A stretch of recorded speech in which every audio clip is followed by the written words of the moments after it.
Hello, hello. There you go.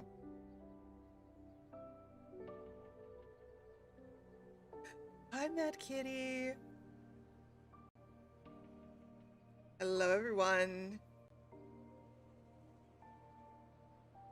Hi, Frost. Hi, Shadow. Hi, Ty, and Levi, and Crystal. Thank you for the resub, Crystal. And Hustler. And Iris. I did. I had to make, I wanted to make Xavier look fancy. Today is all about Xavier, so he deserves to be, hey, Blaze. And Clay. Hello, hello.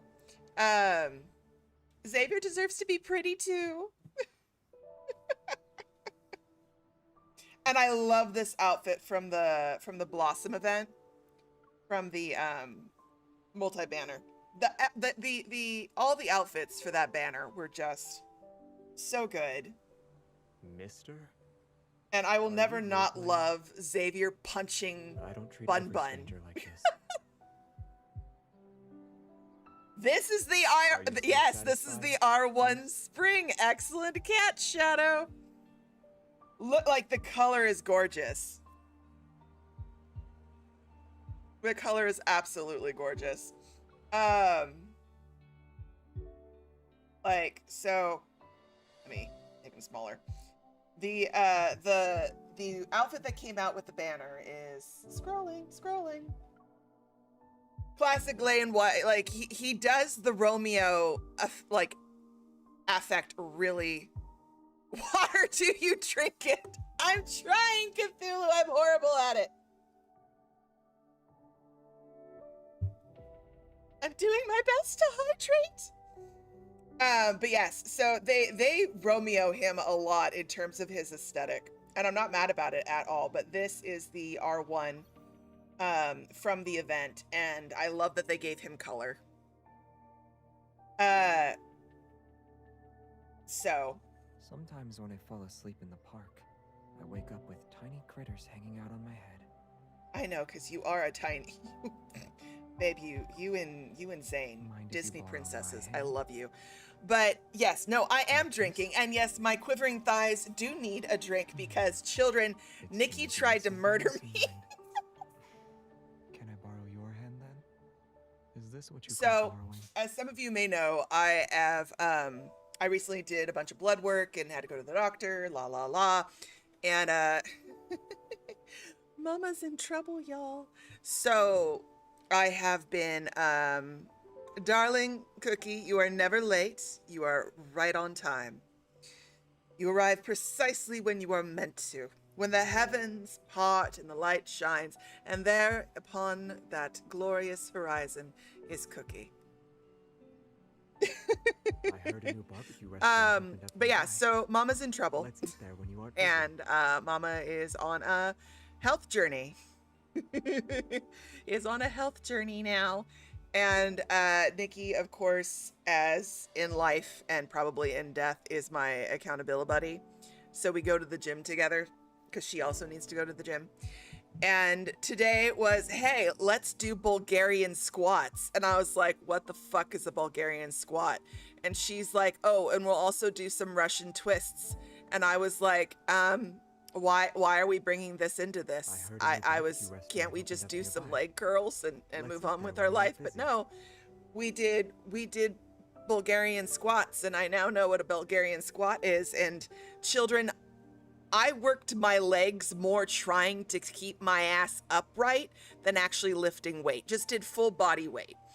I mean, Nikki and I were standing in that gym like we were in a freaking junior high dance. Just, I had my hands on her shoulders, and you need to picture this 6-foot woman gripping her 5-foot.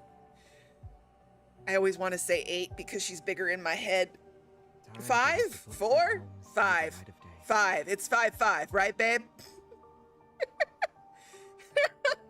I immediately want to say 5'8". If you ever get kidnapped or fucked, I just have to be like, I'm gonna give you whatever I give you, just take 3 inches off. But yeah, so like 6 foot me gripping my 5'5" friend, and trying to do this squat and go down and not take us both out. Because if I go down, I'm taking her with me.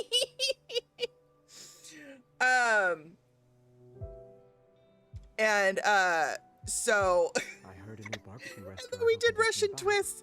And I'm like, Let's why eat there the when you are fuck busy. are we doing this at the end of the workout? Why didn't we start the beginning of the workout with the Bulgarian squats when I had, I don't know, energy? Because y'all, I rolled out my ass out of bed, got dressed, fed Binks, went out the door and went to the gym. I had been awake all of 10 minutes. Waltzed into that gym. She's already doing like abductors. She's like, I've been here. I did my warm up. I'm doing great. She's looking fabulous. She's glowing. She's just, you know, If you brimming don't with say health. anything, I'll assume you're playing Red Light And I'm Green like, Light. cool, I'm gonna walk on the treadmill for like 7 minutes to wake up, BRB. And then we went through the machines to do, because it was leg day. So, you know, leg press, leg curl, leg extension, all of that. And then she's like, and now we go do Bulgarian squats. And I'm like, my legs are already shaking at this point. And then we get to the Bulgarian squats and I'm like, have you lost your ever loving fucking mind? Like, so a Bulgarian squat, Elise, is when I want you to stand and then I want you to find a couch, baby. I want you to stand with your back facing the couch. And then I want you to like take a step forward and put one of your legs up on the couch behind you so that your foot and part of your shin is resting on the couch. And then keeping balance, I want you to bend your fucking knee and go down like you're about to do a squat. That's a Bulgarian squat. It is... Nikki is putting something in the chat for you so you can know what Mama almost died doing. But my legs are still shaking. I almost died going down the stairs and then going back up the stairs to get into my condo. Like, I crawl into a tub. Nikki and I are on the phone with each other so we don't drown. And I swear to God, like, finally we hang up and I'm like, okay, cool. I go to, like, sit down. My legs are shaking so hard. I took some leave because, you know, I'm old, so I gotta take my drugs. And I'm like, I think I put it in the chat. I had, as a writer and an author, I had no idea what quivering really meant until this moment. Now I understand what quivering thighs actually fucking means. Like, Are you checking my injuries? All right. Is this how you check them? oh, Nikki grabbed 10. Nikki had 10 pounders doing that goddamn Bulgarian squat. And I was like, cool, I'll go grab 5 because I'm not there. And then it was like, nope, we're just going to do body squats because I have no core. But we did it. We almost died and we said some really inappropriate shit. But we did it.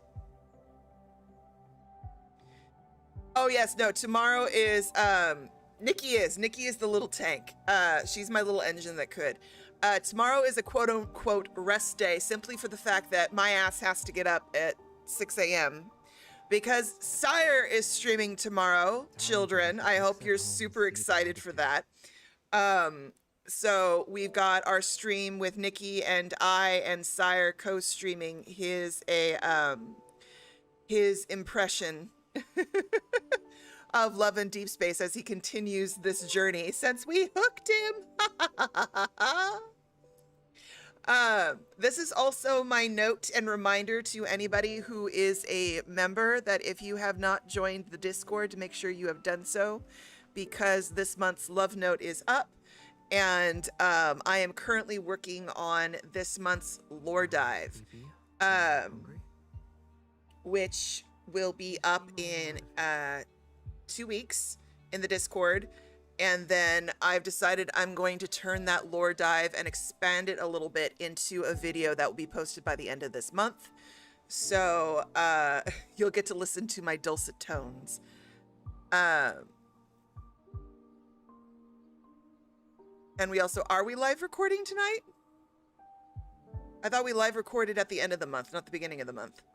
Either way, you'll find out. Stuff is happening. Discord tells you what's going on. So make sure, because I want to make sure that you guys are getting everything out of your memberships, that you are connected with the Discord so you know stuff. Nora Hicks, hello, hello. So, yes, that is the saga of how Mama died at the gym and is going to be dying at the gym for a while. Mind if you borrow But my hand? also, I can officially say that Like this? Bulgarian squats made my legs shake harder than my ex-boyfriend, and that's It seems all like you need to someone know else about how has shitty he was. Can I borrow your hand? Moving Is this on. what you call borrowing? Oh god, the Russian twists. The Russian twists.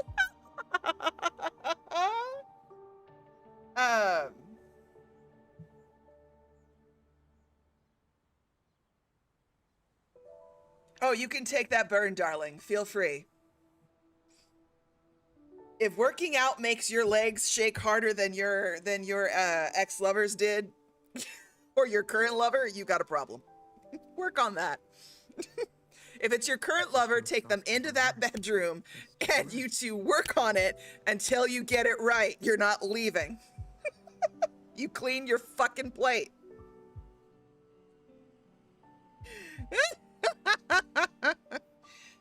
Oh.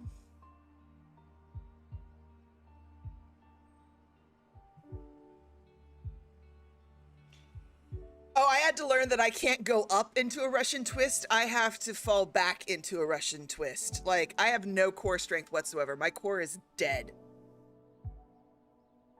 Like, I saw a cat today that's even I have lost a lot. I was working out for a bit and then shenaniganry happened and everything that I lost got put back on and then some, and so I'm trying to reawaken old muscles going, hey, remember when we used to do this?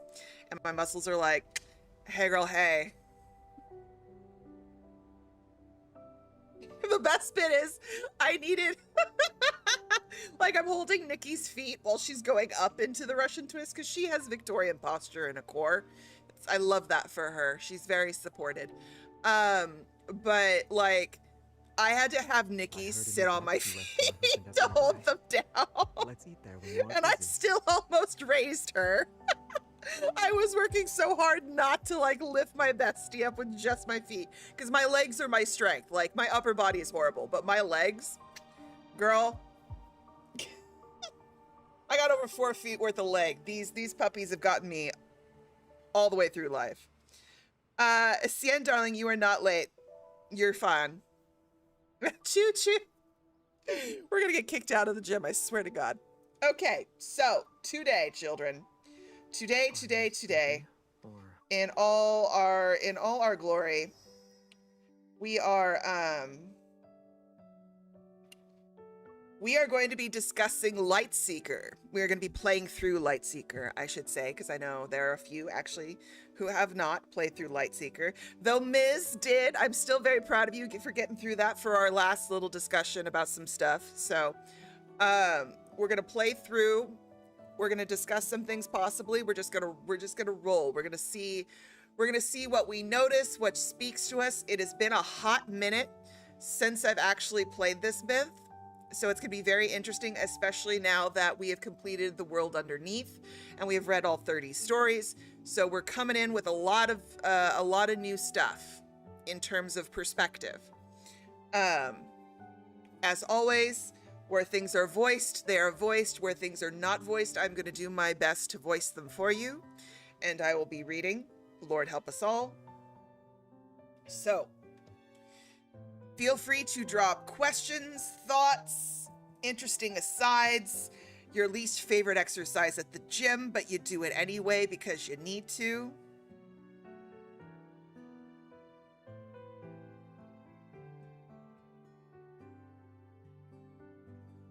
And then we will go from there. Oh, and as a reminder, I am still working on my path to being a Streamloots partner. The new week has started, so we are back to the goal has reset again. So we're back to 0, and we will see hopefully by the end of the week if I've managed to get together $50 because you got to do it for 8 weeks. So if you would like to become a subscriber to me on Streamloots or if you would like to purchase a few packs for our streams and our Midnight Masochism stream on Saturday.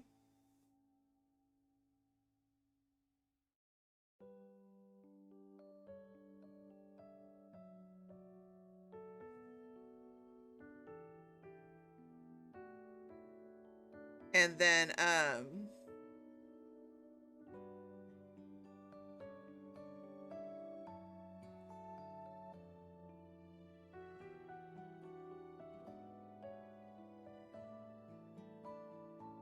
don't forget, you can also support on YouTube as well. We have a super chats goal for today's stream of 10 super chats. So lots of ways to support and help. And then, no, you're fine, Miss. But that is good to know that the I'm still figuring out all the coupon stuff, because mostly I just give out free packs, but now I've got to play a little bit more on what's happening. So one sec.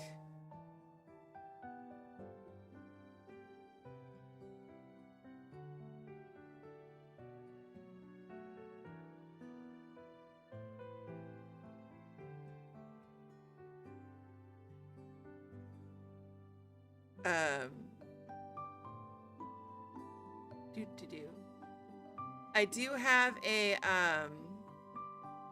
for Stream Loots folks, I do have a 10% coupon.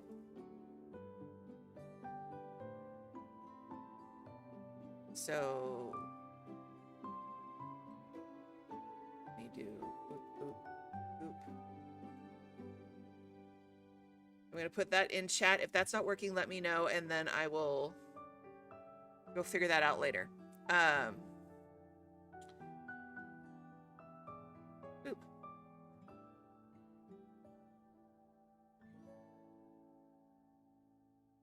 Okay. Yeah.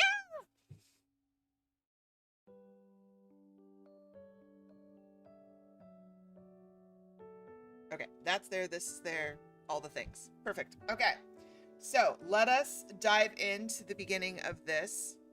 As I said, I hate hawking things, but I would, if I become a partner on Streamloots, there's benefits for you, there's benefits for me, so it gets us a lot more stuff to play with during our streams, and I really love the interactions that we get to have with Streamloots.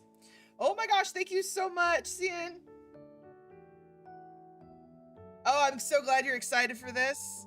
I also do not like squats.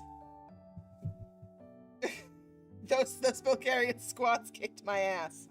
But I'm excited for you to see Lightseeker because it opens so much and has so much involved with To Our Yesterday, that last arc of the current last arc of the main story. So this is gonna hopefully like make a lot of references pop for you and catch up on some stuff. So here we go. Let's dive in. Boop.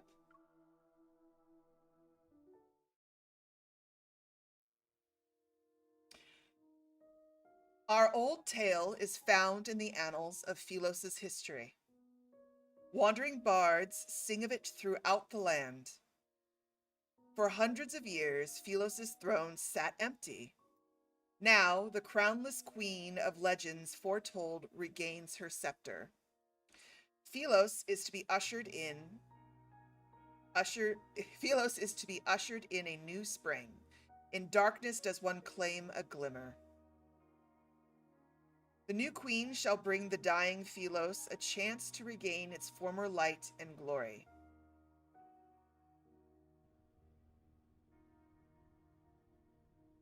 I sit on my cold throne. At the bottom of the steps is my grandest knight, Xavier.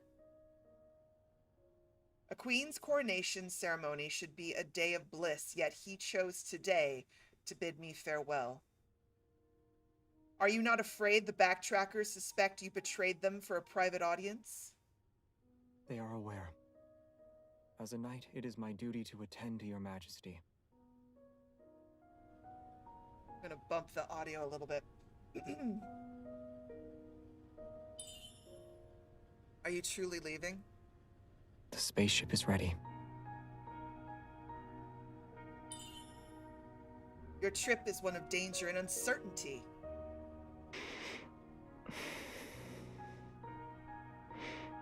Our safety is assured so long as your majesty doesn't call our steel into battle. Your Majesty. He addresses me with a cool indifference. Actually, Xavier hasn't addressed me with my name for years. And now, seeing him stand, I realize it's been some time since I've gotten a good look at him. You've already made up your mind. In that case, I rise from my throne and walk down the steps. I will tell the citizens. I stand before Xavier. The grandest knight perished in battle. I shall give him the highest honor. He smiles at me. Your majesty has my gratitude. The wind sweeps into the room, the tassel with a star-shaped charm swaying on his sword. Nightfall obscures the tassel, but I've seen it in my mind's eye many a time. You still have that. Xavier's thumb brushes against the hilt of his sword. Yes, I do. I remember the first time I asked him about it. Long, long ago. We were but students at Astria Knight Academy. Hi, Laquan. Hi, Shinobu.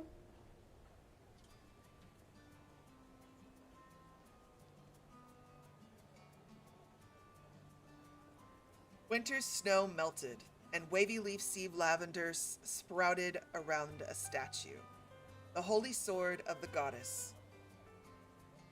After hearing the Star Hunters returned from their space expedition, I rushed out of my dorm and sprinted down Astroscience Avenue to the monument.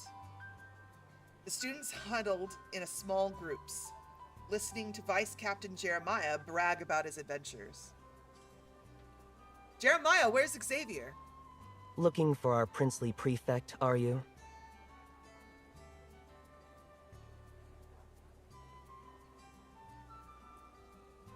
He checked his surroundings and scratched his head. Strange. He was here earlier. I turned to look at the looming clock tower.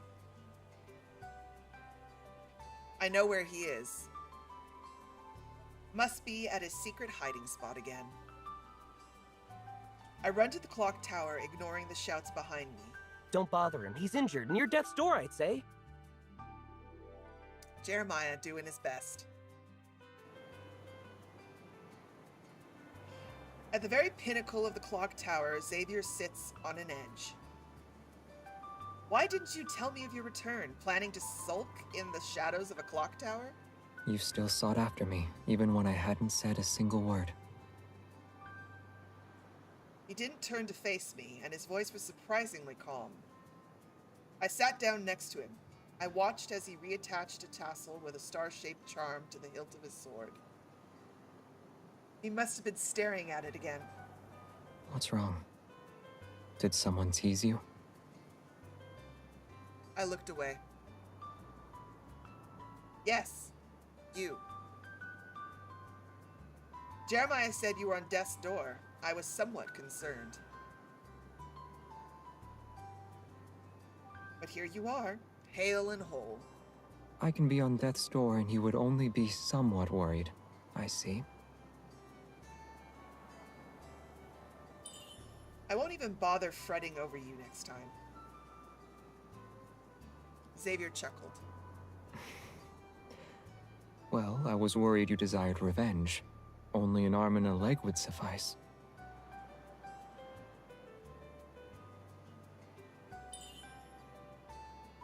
If you're genuinely worried, then don't keep us in the dark. And you owe me. A month ago, we had a break from our studies in the winter. The Wanderer attacks became more frequent on Philos. All students were to report their whereabouts to the Academy. Xavier was the only one who did no such thing.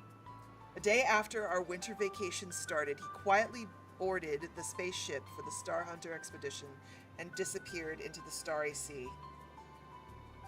Shh, was all he said to me when I happened to meet him by chance prior to his departure. The Academy and your family were relentless when they lost contact with you. I covered for you and worried about your safety. Sleep has evaded me ever since. The more I remembered, the greater my anger, but Xavier continued to laugh. You were quick to deflect any suspicions heading my way. Your next drink is my treat. Is that it? Would a piece of brown sugar cake satisfy you? The gentle breeze passed us by, and his laugh only made me more upset. I decided not to forgive him just yet. 2 pieces. All right.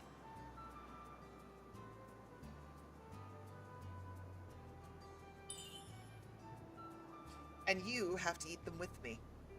I'll spend a whole week having my meals with you. Closing his eyes, Xavier lay down on the platform.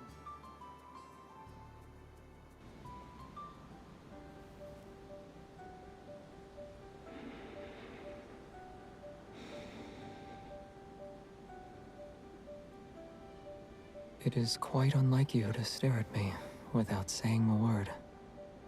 Breeze is delightful. Won't you join me? Look at him!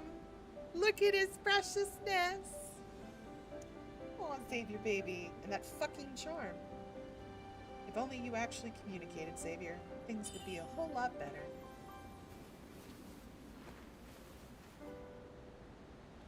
The clock tower. The Lightseekers will start their recruitment.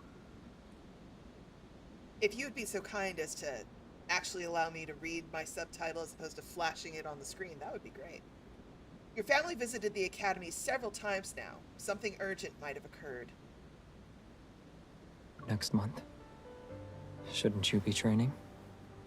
They seek only one new face. You've always avoided talking about your family.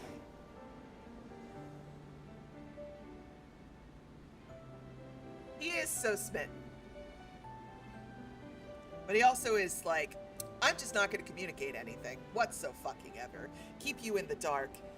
And it'll be fine. It's totally fine. Everything's cool. Hi, Laquan. Hi, Sid. Which is one of my major irritants, as everyone has heard me lose my mind on the podcast several times over.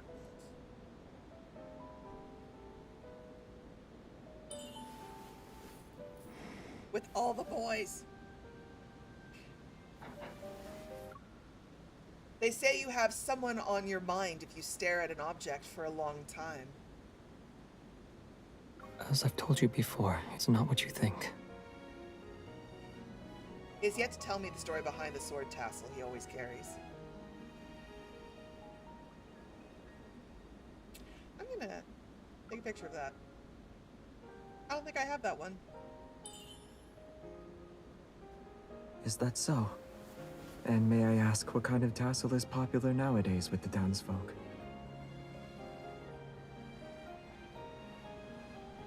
He's avoiding the important parts.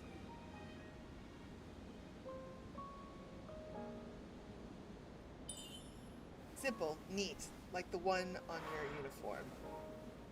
I never noticed. To be honest, your description matches this tassel.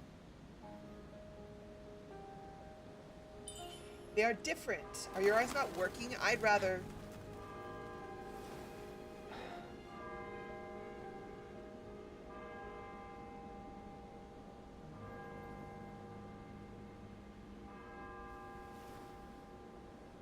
And what were you about to say?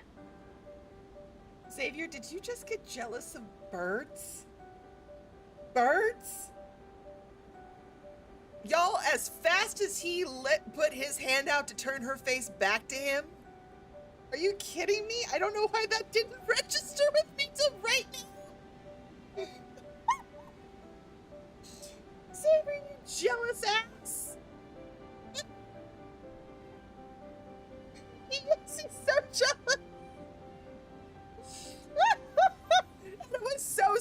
smooth too. Just like, reach, turn your face back toward me. Nothing to see here. Don't look away. It's all cool. He's just a jealous little baby, and I love it.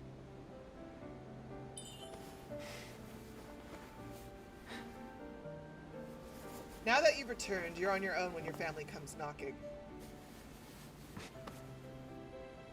Since your next few drinks are my treat, may I ask another favor? Go ahead. I'll tell you later. Go to class. We'll meet at noon tomorrow by the Holy Sword of the Goddess. Are you asking to spar once more?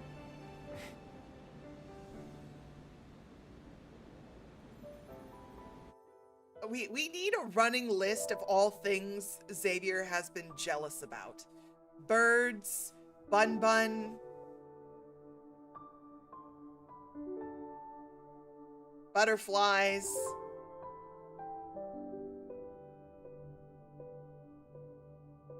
Charlie, poor Charlie the baker. There was a scarf at one point, bread. Himself is the Iris, seriously, the best one is Lumiere. He's jealous of himself.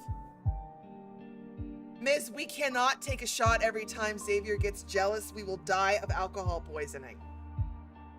Jeremiah, look, Xavier would get jealous of the alcohol we're doing a shot with because he wants us to swallow him. Like, it's just, there's no end to it. Like, yes, he was jealous of a scarf, Sid.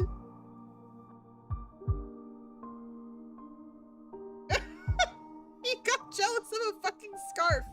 I love Xavier, I really do, but Jesus Christ.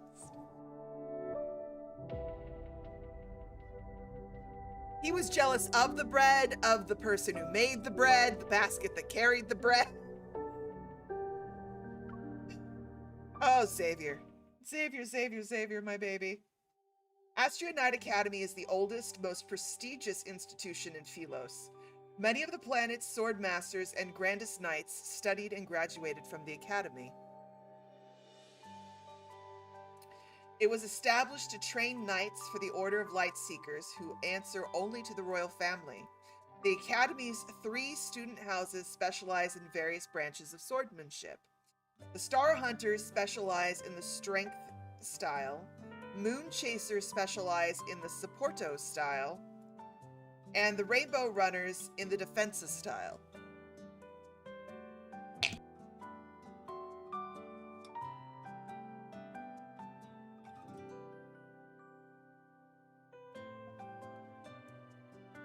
LSD is gonna hurt my nose.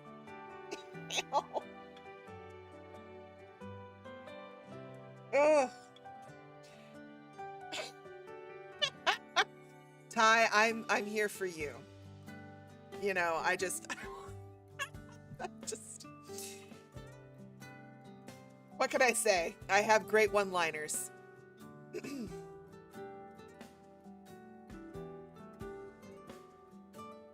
I love how we added an extra vowel at the end. It's the Strengthe, Supporto, and Defensa.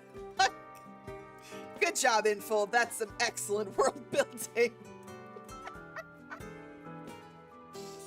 Woo! However, everyone regards one another with respect and is willing to work together. Yet this year's students thought I, the Moon Chaser Perfect, had an arch nemesis. In other words, I had a supposed rivalry with Star Hunter Perfect, Xavier.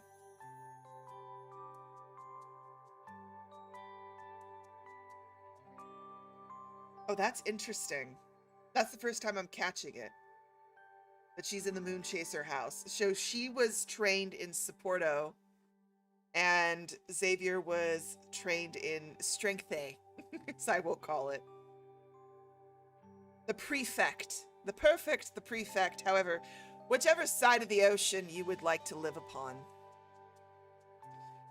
MC and Xavier living out heated rivalry.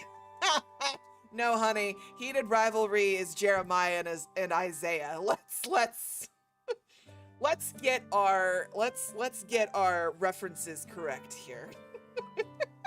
Jeremiah and Isaiah are absolutely living out their heated rival fantasy.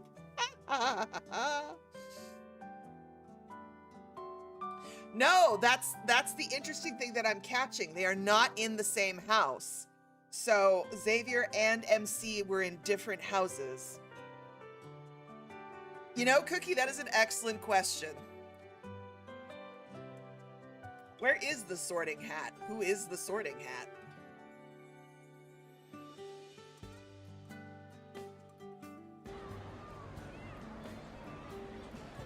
The next day, noon, by the Holy Sword of the Goddess in the Academy's Central Plaza.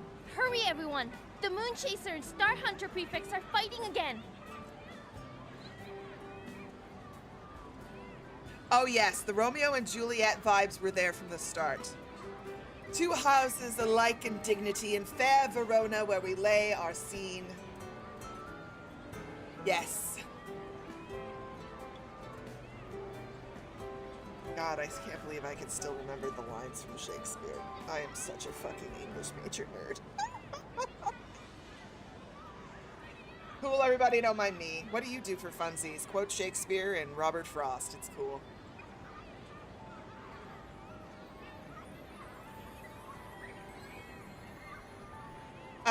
Ooh, which Hogwarts house would the boys be in? I mean, Sylus is Slytherin, Zayne is Ravenclaw, Xavier is Gryffindor.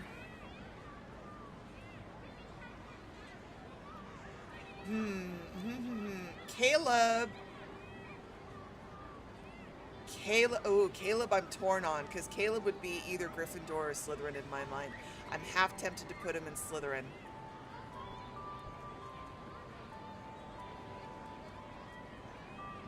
You think Hufflepuff for Caleb? There's stupid loyalty, yes, but Caleb's got a level of cunning that's beyond anything. He is Slytherin. But he's such a golden boy, and he's also associated... There's a lot of sun imagery with Caleb, which also puts me, like, the courage. Like, it takes courage and cunning to do what Caleb does, which is why I gear more towards Slytherin or Gryffindor for Caleb. Rafayel is hard for me.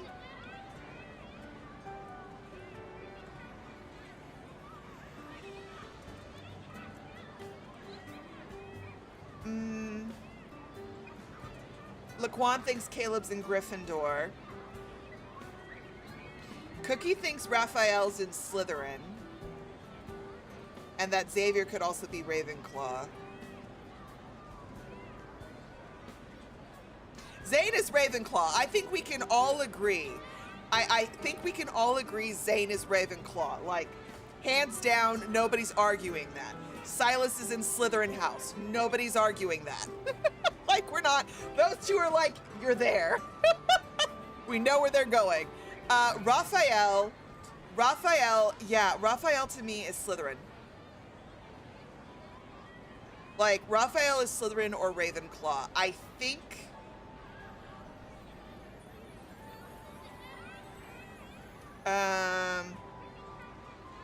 Rafayel is like, it's so dubious because he's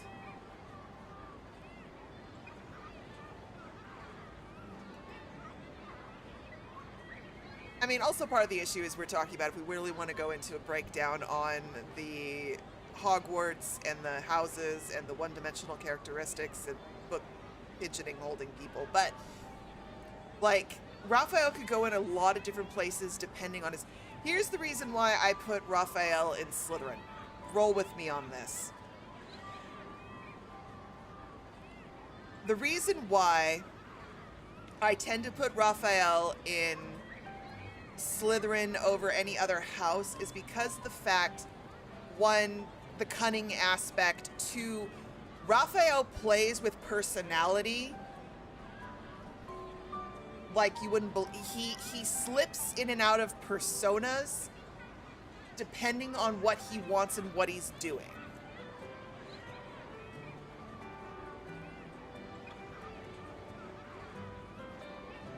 Um,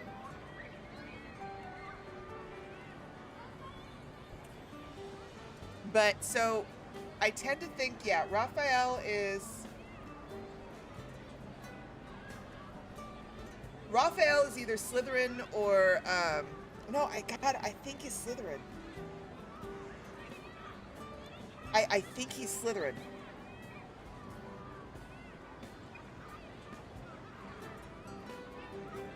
I almost want to say, as much as I'm like, Xavier is Gryffindor because of the courage and whatnot, I could actually also see Xavier and Hufflepuff. Not gonna lie. The friends with everybody, the, like...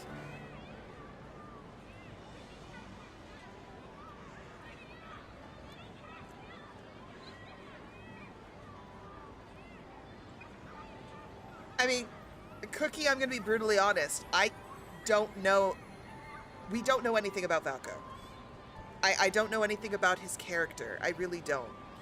Not enough to put him anywhere. I appreciate the sentiment, and I would like to give something, but at the end of the day, I have a 47-second trailer plus the promotional materials, which is not enough to establish a character. It's just not. Like, I'm not trying to be mean or to dismiss Valko, but I can't really give a great character analysis on a character that we just haven't met. And maybe, you know, maybe one day we will, and that will be great. I would love to be able to do that. But unfortunately, I don't know enough. I wish I did. I'm sad that I don't. But I just don't know enough to put him in a house. Exactly, Sid. Unfortunately, Valko didn't get the letter. The letter went sideways.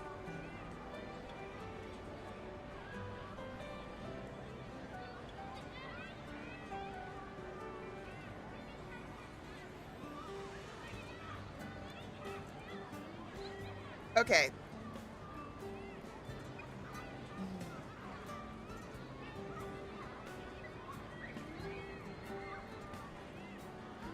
I don't want to derail this video, this stream about Xavier with Valko conversations. I hear what you're saying, Cookie. We have some differing opinions here. But I'm gonna slide off of Valko because, one, Xavier doesn't get enough love. I'm gonna be brutally honest. I don't feel like Xavier gets enough love, and I feel also like his cards get overshadowed by other drops. So I don't want that happening on a stream about Xavier. So I'm going to focus on Xavier. But I want you to know that I totally see your comments, and I'm not discounting what you're saying, and I'm not ignoring you. But I'm gonna slide. I totally get it. Like, that's... No, it's the topic has a lot of people and a lot of feels about a lot of things. I just want to make sure that we stay on point.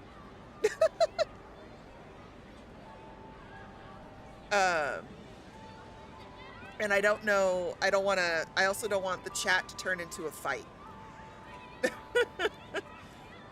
Because everybody's got feelings on Valko, so we're just gonna, I wanna stay on Xavier. I wanna give Xavier the stage that he deserves. Exactly, Lime. We are here to celebrate Xavier. We are here to discuss Xavier, and I wanna stay on that. I wanna give him his due. Because he's our little star bun. He's our bun bun. With his cheeks stuffed full of hot pot. Oh my God, Xavier. But yes, so my thoughts on Harry Potter and houses and Xavier's, I would either put him in Hufflepuff or Gryffindor. And I almost want to slide Xavier over into Hufflepuff, if I'm being really honest. Like, I think we've got Rafayel and Sylus in Slytherin. We've got Zayne in Ravenclaw, we've got Caleb in Gryffindor, and we've got Xavier over in Hufflepuff. Now, I can argue it a lot of different ways, but that's kind of where I wanna, that's where I kind of slide with it. Especially Xavier's affinity for plants and animals. He has this vibe that puts it in Hufflepuff for me. If I had to choose between the two, if I sit here and think about all of it, surrounding all of his iterations and things. And also because Hufflepuffs are absolutely courageous, and I mean, they're represented by a badger for a fucking reason. I don't know if y'all have ever, like, pissed off a honey badger. Don't do it. I don't recommend it.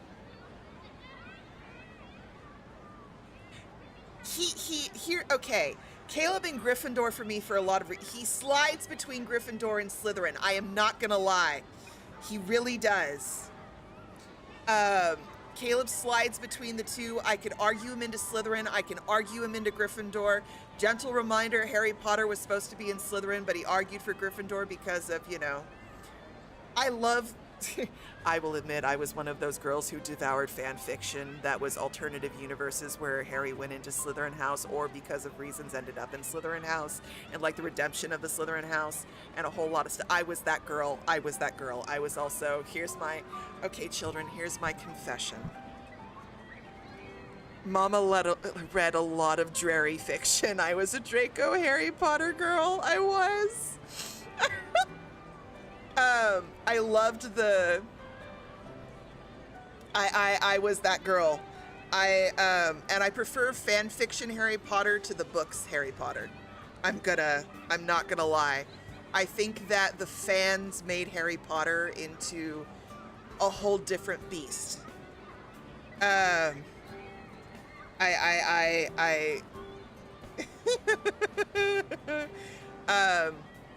not going to sit here and fully critique the Harry Potter series and the writing style and all of that, but what I will say is that I believe that what makes Harry Potter, and the world of Harry Potter is the fans themselves, the fan fiction that we created between AO3 and Pottermore and the Spilled Ink Quill. Like, y'all, Mama was trolling into some dark places on fan fiction. But I love how we took these characters and made them far more three-dimensional than they were in the books. I love how we translated them. Because to me, there are three versions of the Harry Potter characters. There is the Harry Potter characters from the book, the Harry Potter characters from the movies, and the Harry Potter characters from the internet. Fan fiction created a whole different persona for a lot of the characters, and fleshed them out in a lot of ways that I found very, very interesting. Also, I like Harry Potter fan fiction because I have no guilt over that. It's my little guilty pleasure. But I do want it on record as an FYI that I do not... This is one of my moments here. I'm going to be brutally honest. I didn't play the Harry Potter game. I have no intention of playing the Harry Potter video game. I don't buy any other Harry Potter stuff. I have a severe problem with J.K. Rowling and her thoughts, and I refuse to give her any fucking money. However, I'm more than happy as a community to trade fan fiction and all that stuff. Percy Jackson was incredible. That was such a good series. But yes, I have no intention of giving J.K. Rowling any of my fucking money. But what I can say about the Harry Potter community is that we built something incredible online. We created our sorting houses, we created our fan fictions. There are some incredible fan fictions out there in the Harry Potter universe. One of them, oh god, why am I totally blanking on it now? But it was a Harry and Draco fanfic And it's my other favorite trope in the goddamn series, which is Snape adopts Harry. Or his father. Like, I'm a sucker for the mentor Snape / adopted father Snape trope. I am that person.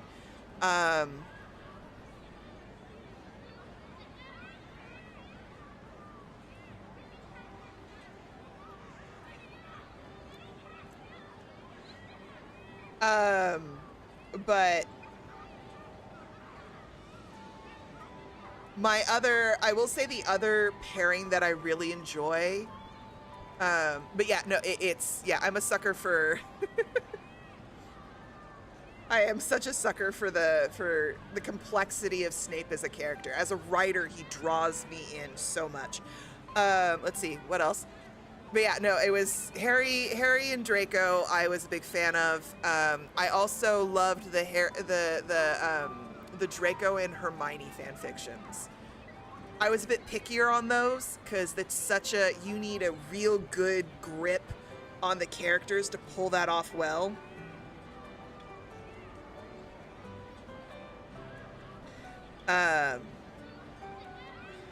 But yes, so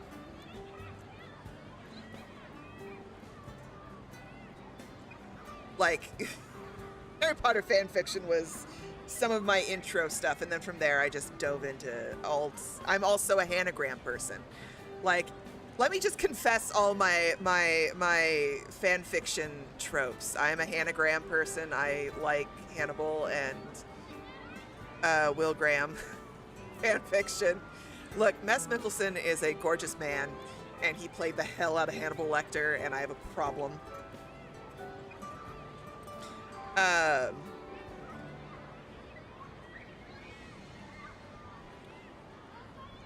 But there's a lot. And let me be clear. My feelings on Harry Potter are my feelings on Harry Potter, especially in terms to J.K. Rowling and the consumption of those things. I just want this to be clear. As we've spoken, especially using Valco as the situation, everybody has their own boundaries and everybody has their own lines on how they handle and work with difficult topics. So this is very much a you do you and I will do me and we will roll together kind of a thing. I'm not going to sit here and like persecute people in my chat and go, oh my god, you do this, get the fuck out of my community. That's not how I roll. But it will be, that's just where I sit, and I prefer to be transparent with my audiences about where I am on certain topics. And it is not a condemnation of anybody else. Just as an FYI. Oh god, Greek gods. Okay, we could go on. We're never gonna get to the end of we're never gonna get through Xavier if we start on Greek gods and Greek mythology.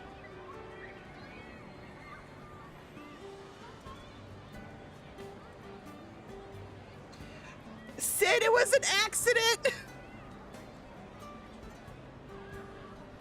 I have ADHD. You can't start these kinds of topics and not expect me to tangent.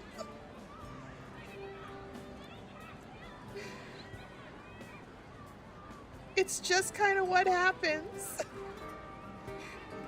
Nikki, stop judging me.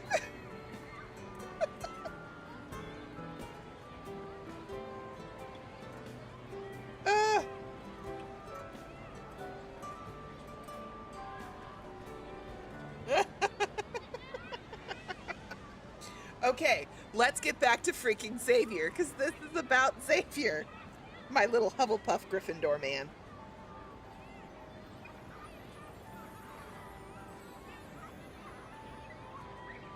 Oh, we can, baby, honey, child, we can talk about Greek gods all day long, and I will find a way to go about it.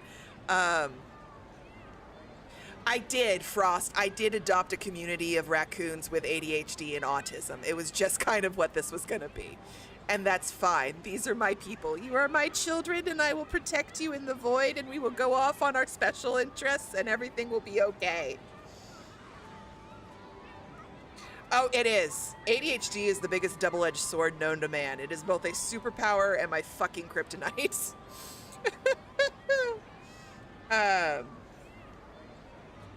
I'm focusing! I also call Nikki my executive function.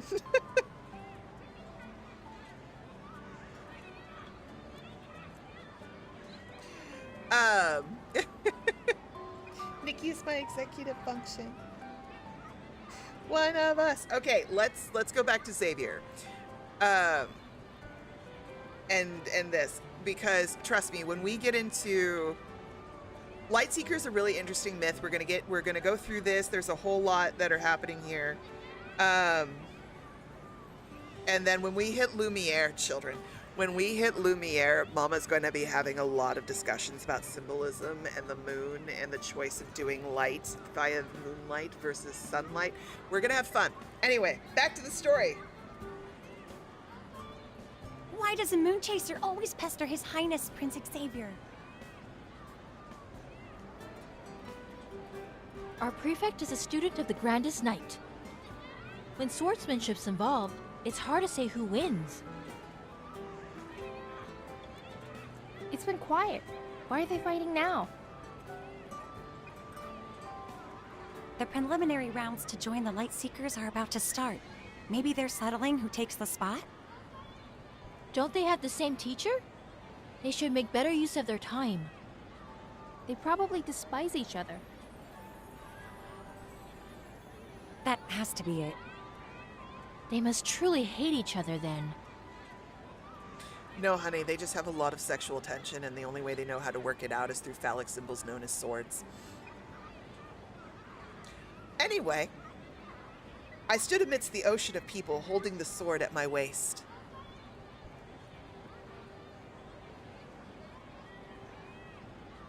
Standing across from me was Xavier, unperturbed by the gossip. My weak point will be revealed by your 30th move. Strike me down before my comet trail determines the outcome of our battle.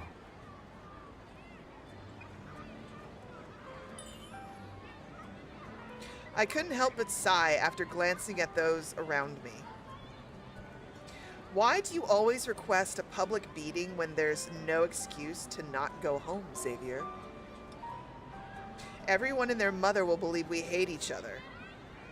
We both attend the academy, and the Grandest Knight is our teacher. You are the only one who has a chance of winning against me. Losing to a stranger would be unheard of.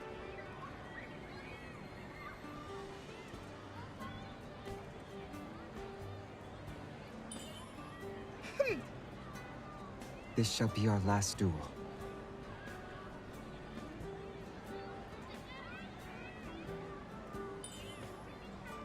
You said the same words upon refusing to take the final exam for culinary arts.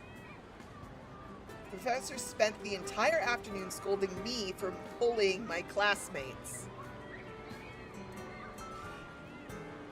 I'm sorry. No, you're not. Do you refuse to meet His Majesty? That's why you snuck out with the expedition team? I wish he never was my father. Well, that's a loaded statement for the middle of a courtyard. Xavier lowered his head and caressed the sword hilt, his fingers touching the tassel. The star-shaped charm shone bright, almost blinding me. All right, however, this is the last time. I also have a request. Go on. I stared at the tassel for some time, then shifted my gaze elsewhere. With a flick of my wrist, I unsheathed my sword. I'll tell you when you lose. Let's get started. So, what is to be your 30th move? King, is there a particular reason you decided to join the chat right after there was a reminder in the chat to click for Caleb? That was a little on point, babe. Hello, Binksy. Don't go easy on me. I'll defeat you in less than 30.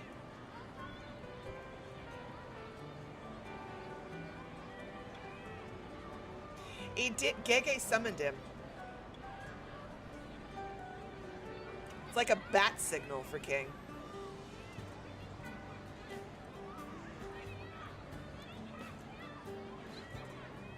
Later, when the royal messenger arrived at the academy with the guards, pushing away the crowd they saw, His Highness Prince Xavier had challenged his classmate to another duel. They moved quick as lightning, sparks flying off their swords. Another clash of steel. For what?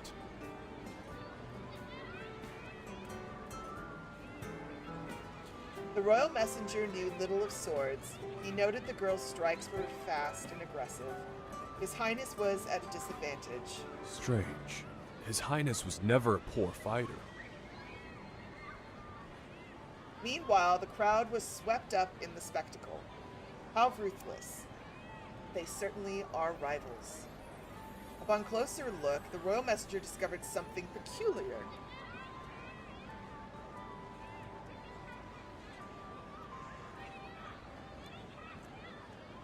Though the girl's offensive was good, her impatience prevented her from landing a decisive blow. His Highness simply stayed calm and was quick on his feet. He showed no sign of panic. 19. 20. 20 and a half. I parried it, so only half counts. Verily, less than 10 moves remain. Should I not go easy on you now? What is he... Time to put an end to this.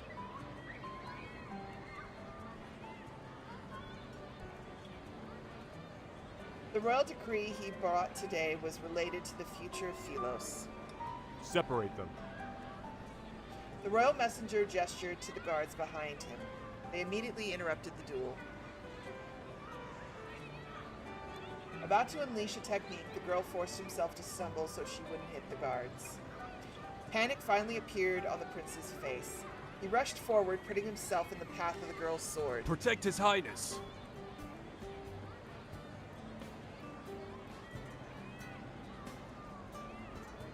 One second, baby. I'll get to the end of the chapter, and then I'll give you all the praise you can handle. The guards did as they were told. The Academy's central plaza was plunged into chaos, onlookers screaming.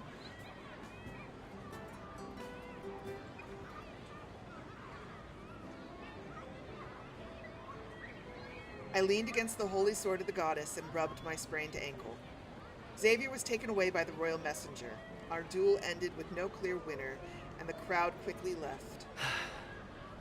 He went too far this time. It's unbelievable Prince Xavier would have the gall. Even if the position of Lightseeker is at stake, His Highness can't just ask servants to interrupt. It's not like that at all. Still defending him? Don't forget. Jeremiah paused, then suddenly put an arm around my shoulder. I'm only saying this because we're friends. Rumors speak of ambassadors talking of an arranged marriage. Attending the Academy doesn't change how Xavier is of royal blood. The guards must be having a word or two with him about it. If you're desperate to ask him, you'll require more than luck. Do you need my help? Jeremiah is the best What are you wingman. two talking about? Oh, look! It's a jealous puppy.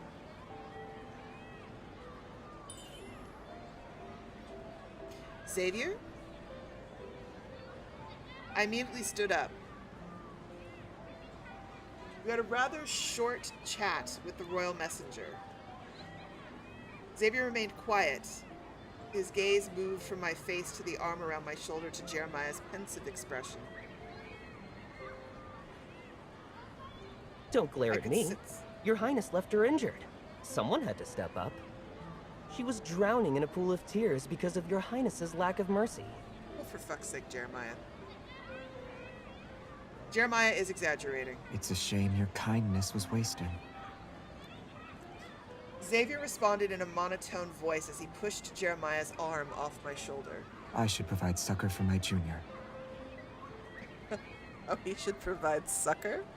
We could provide succor, Xavier. Well, I was only acting out of the kindness of my heart. The plaza was enormous, yet Xavier insisted on passing through between Jeremiah and me and dragged me away. Xavier. Aid your junior instead of mine in her moments of distress if your heart is so full of compassion then.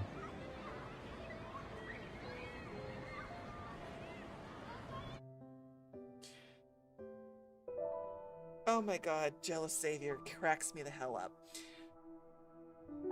But first, King Baby, are you still with me?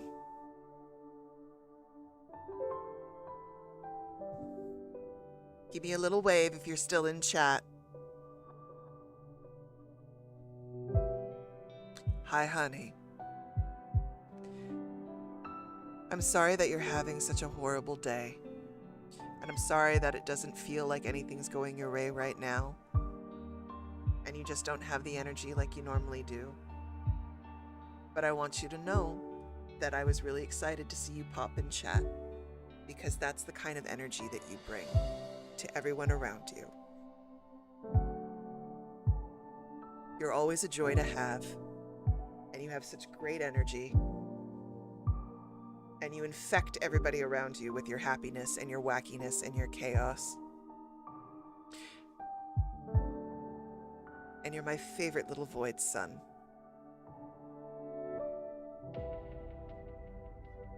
And I hope that your day gets better.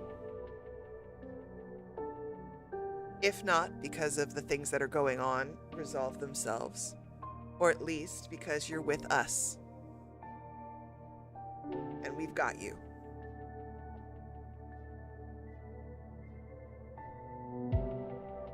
You know that, right?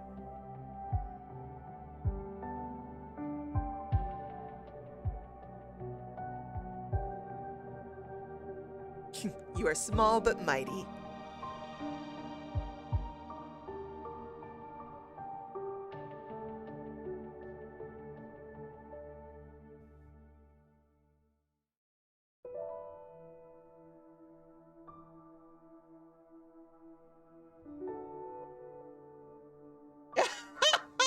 Cookie.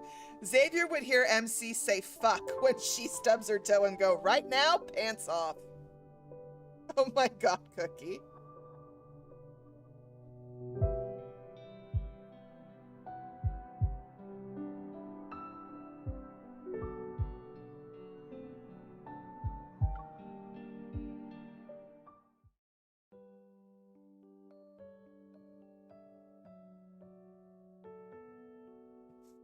Okay, let us move to the next chapter.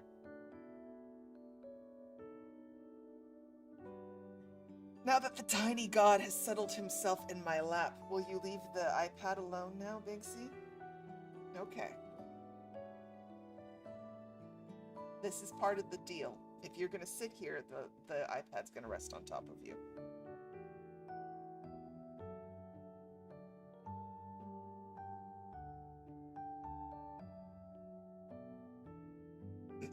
Okay, here we go.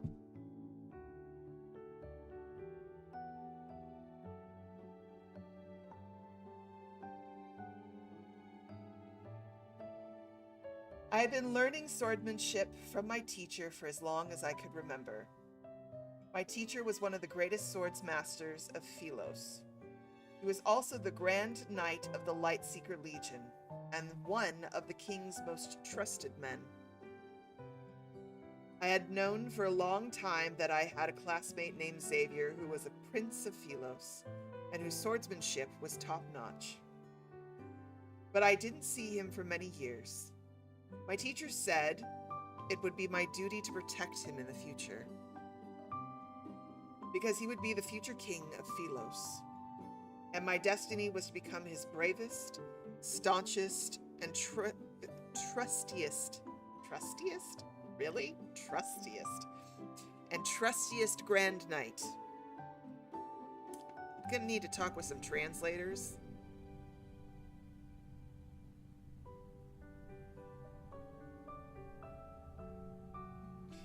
Later that day, Xavier gave me a piggyback ride to my teacher's house.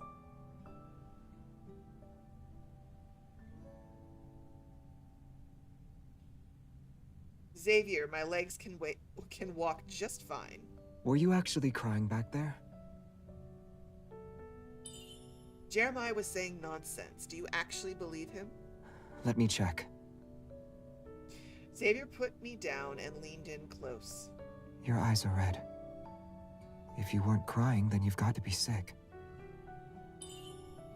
I'm perfectly fine. His body blocked out much of the light. Cupping my cheek, he rested his thumb on my lower eyelid and stared at me. In which case, to my surprise, he blew air into my face. Xavier, you... I spied a silhouette of a hooligan in your eyes. Now all is well. I swear to God, Xavier. Hooligan, do you mean Jeremiah? To approach you for no reason, let alone touch you. How is he not one?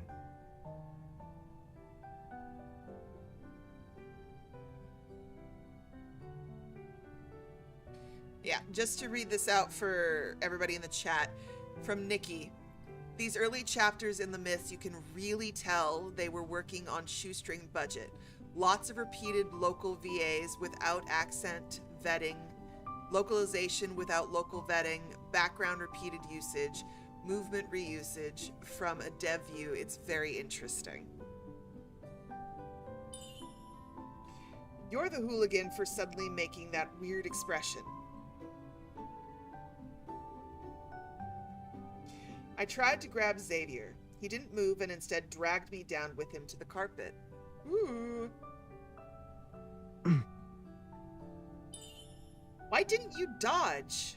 You'll be walking with a limp if you twist your ankle again. Had I twisted your ankle, our teacher would never forgive us. He'd speak of... The grandest knight is to be the king's steady blade. Where his majesty points, your sword must follow. In every waking moment, every dream can I recite those words. Oh, is he not coming back today? I haven't studied the technique he showed me. I'll be dead if he asks. He is with the other knights. He will be away for some time. Ahem. Huh? You're back already? Congratulations on your flawless victory! Who taught you two to formally greet your teacher while on the floor? Hi, May! Stand up.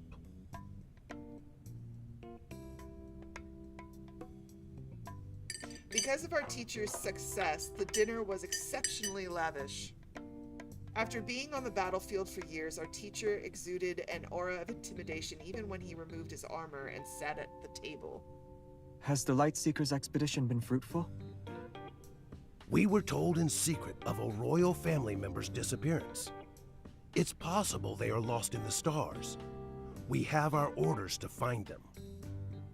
Were it not for this, our expedition would have been much better.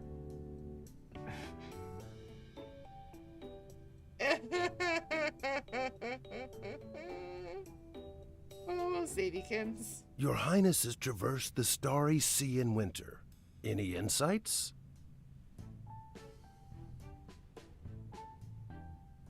Right, Cookie? The teacher was legitimately like, right in front of my space salad?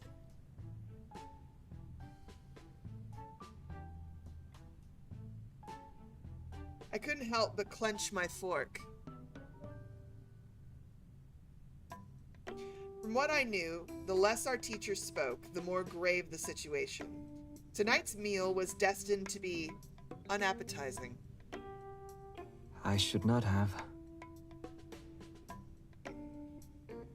Across the table, Xavier was solemn, shoving a piece of roasted chicken into his mouth and chewing. Philos is vast, and the Academy's expedition scarce. I must accompany the Lightseekers next time. Whether I take you with me is up for debate. Knowing Xavier always avoided responsibility, he turned to me. What happened to your foot? Me? I was training. Having worked so hard, who won today's duel? We didn't fight. I requested she. Xavier and I unwittingly interrupted each other. We realized we had been caught. Well, this is the first time I've seen the king use a grandest knight to skip class. Since you enjoy the clashing of steel, a tie is not sufficient. Outside, the both of you. Another 1,000 strikes. Don't come back until a winner has been decided.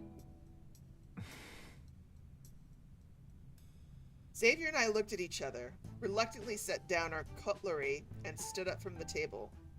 Before we could move, however, there was a sigh. Eat your fill before you depart. Because I'm a giant marshmallow at heart.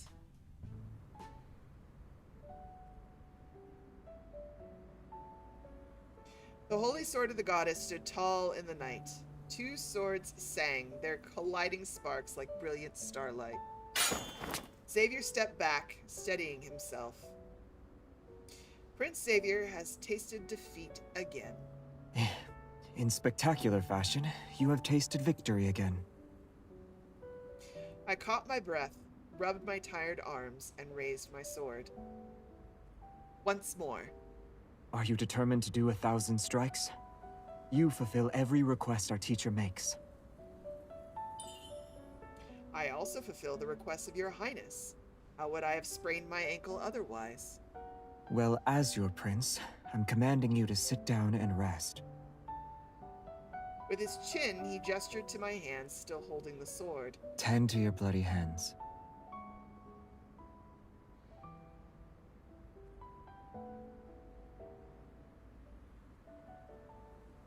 Under the holy sword of the goddess, Xavier and I sat near each other. Taking my hand, he poured medicine over my bloodied palm. Ouch! You used too much, it hurts. And yet, with remarkable determination, you didn't appear to be in pain. It's great to be punished by our teacher and then reprimanded by the prince. Xavier carefully bandaged my wounded palm. I gazed at the tall statue behind me. I understand our teacher's reasoning. This monument was forged from the swords belonging to previous grandest knights. I was to be reminded that wherever His Majesty points, a knight's sword must follow. You are no knight. Well, that's rude. It's only a matter of time before I am. Hugging my knees, I enjoyed the sight of Xavier being focused on tending to my wounds. Why did His Majesty send the royal messenger here? They're requesting I return, like always. The royal messenger said the preparations for the Titleist ceremony are underway. The Titleist ceremony? So suddenly? As the only prince of Philos, Xavier had to participate in the royal family's numerous ceremonies. Not a single one could be skipped when he was to wear the crown. The statue was covered in ivy. Fireflies flew out from under the leaves.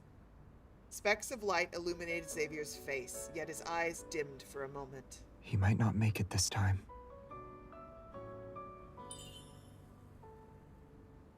He, as in Xavier's father, the king of Philos. Xavier's relationship with His Majesty was a subject of taboo. Will you depart immediately? Xavier shook his head. I refuse to forget that incident.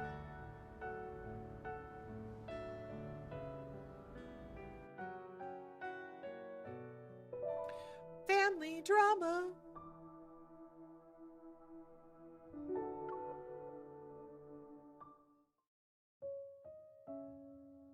Xavier never told me what happened.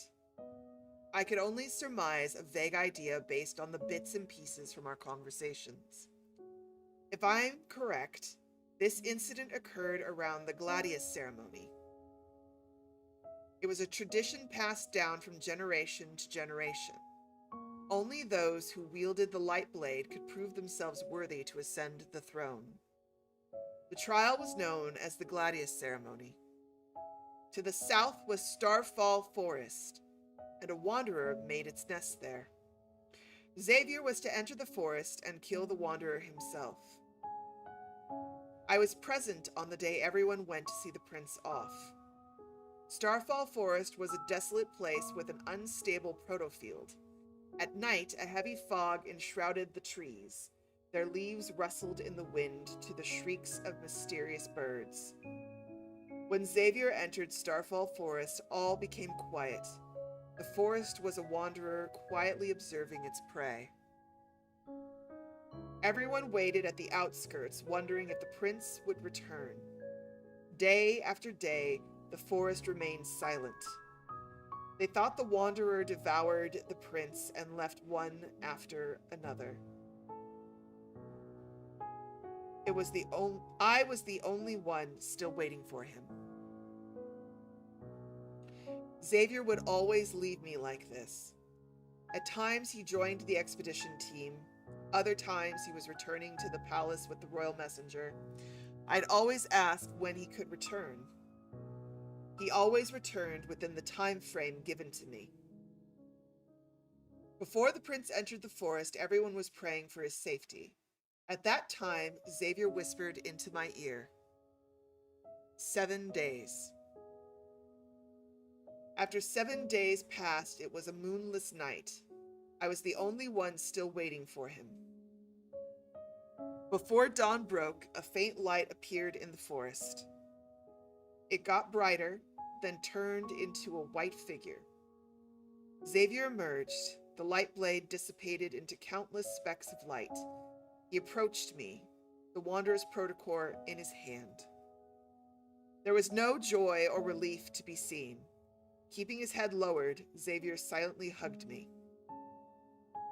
What he encountered or saw in those 7 days is shrouded in mystery.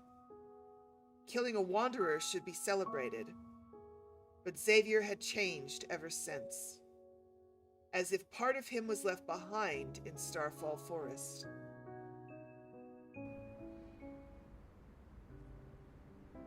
Amidst glowing fireflies by the statue, Xavier lowered his eyes. I can't become the man he wants. And it also begs the question, what happened in those 7 days?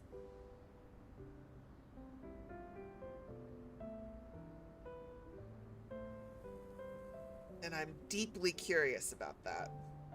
I will never sit on the throne he leaves behind either. Xavier and I were walking different paths. It'd be foolish of me to say I understood him. I could only hold his hand. If you are the next king, I promise to stay by your side. The thought is pleasant to hear, yet... Xavier smiled and looked at me. Are you resolved? Is it your wish to be the king's sword? Yes. And if I don't wear the crown? What? Xavier and His Majesty may have fought, but I never thought about the possibility of someone else becoming king. Then I'll be someone else's knight.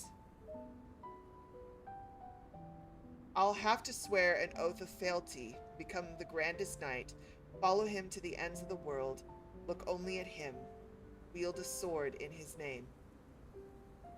And he won't be Xavier. I never imagined such a thing could even occur. I don't want you to become another's knight. I also won't let you be at another's side. Xavier. I can choose not to become king.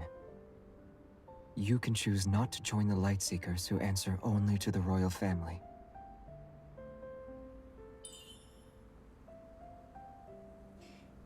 His notions were beyond me, yet he stated it in a rather aloof manner. Philos is boundless. We are able to do all sorts of things. Why do you need to follow someone else's orders? To become a Grandis Knight? Our teacher said this is how I should live. What else is there for me? I'll take you to Uluru.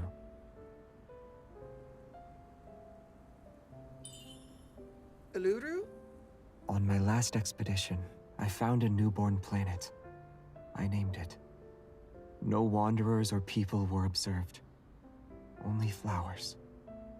In a mere glance, a person can see every planet in the universe. Blue ones, red ones, pink ones. Didn't they say Philos is slowly dying? How can there be new planets? Xavier lowered his head. The fireflies landed on the wavy leaf sea lavender petals. With spring's arrival, hope is soon to follow. Spring. What is spring like on other planets? I recorded that planet's coordinates.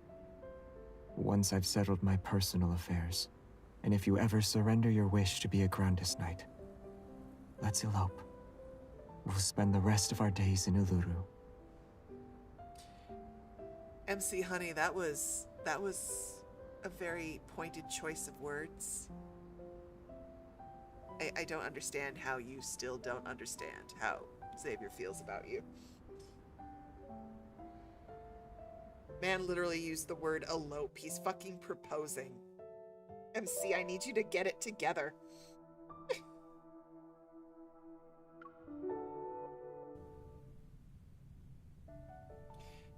I fell asleep while leaning against Xavier. When I woke up in my bedroom the next day, it was almost noon. I checked to see if Xavier was awake. As I neared his room, the door was open. Fully dressed, he was already standing in front of the mirror. Xavier? Why are you... I know he hates fancy outfits. I get that. But the man knows how to wear this, and he looks so good in it. And it's one of my favorite outfits for him, actually. I approached him. His garb was for meeting with His Majesty. Are you planning to return to the palace? I cannot run away forever. I shall personally visit him this time.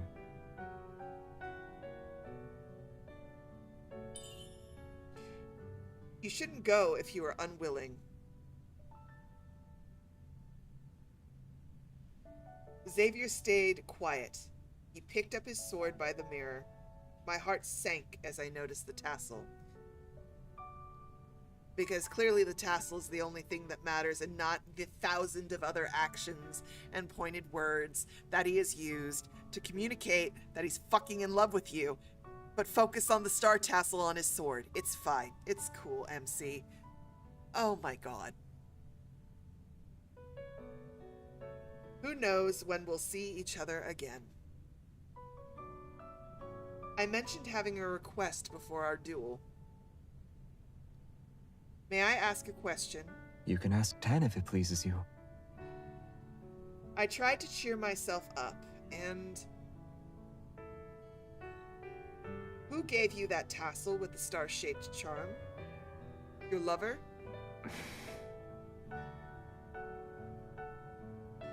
Xavier looked at me for a moment. He suddenly smiled.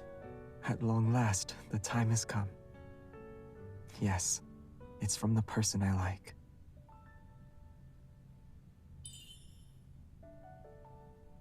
I knew it to be true, yet I felt uneasy. He confessed so easily. Then, is she truly someone you like? Yes.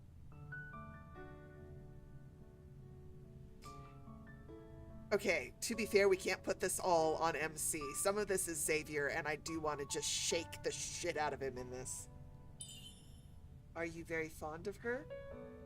Unlike any other, her brilliance holds a special place in my heart. He thinks he's confessing to her, and all she hears is, I'm in love with someone else.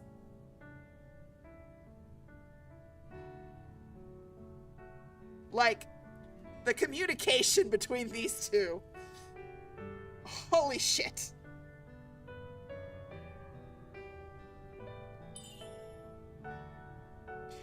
I clenched the hem of my coat. The regret of having asked such a question was tangible. You fancy her? She deserted me years ago. I've sought after her ever since. Bitch, she died! Deserted you? She fucking died! That's not deserting. That's dead. That's gone. That ceased to fucking be. Her heart gave the fuck out.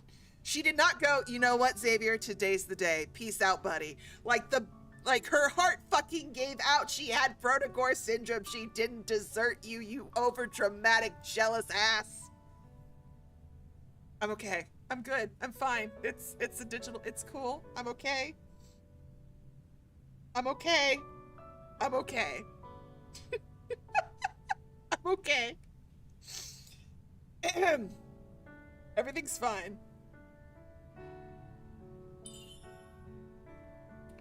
For such a reason, you accompany the expedition team to seek her out? No. Not at all.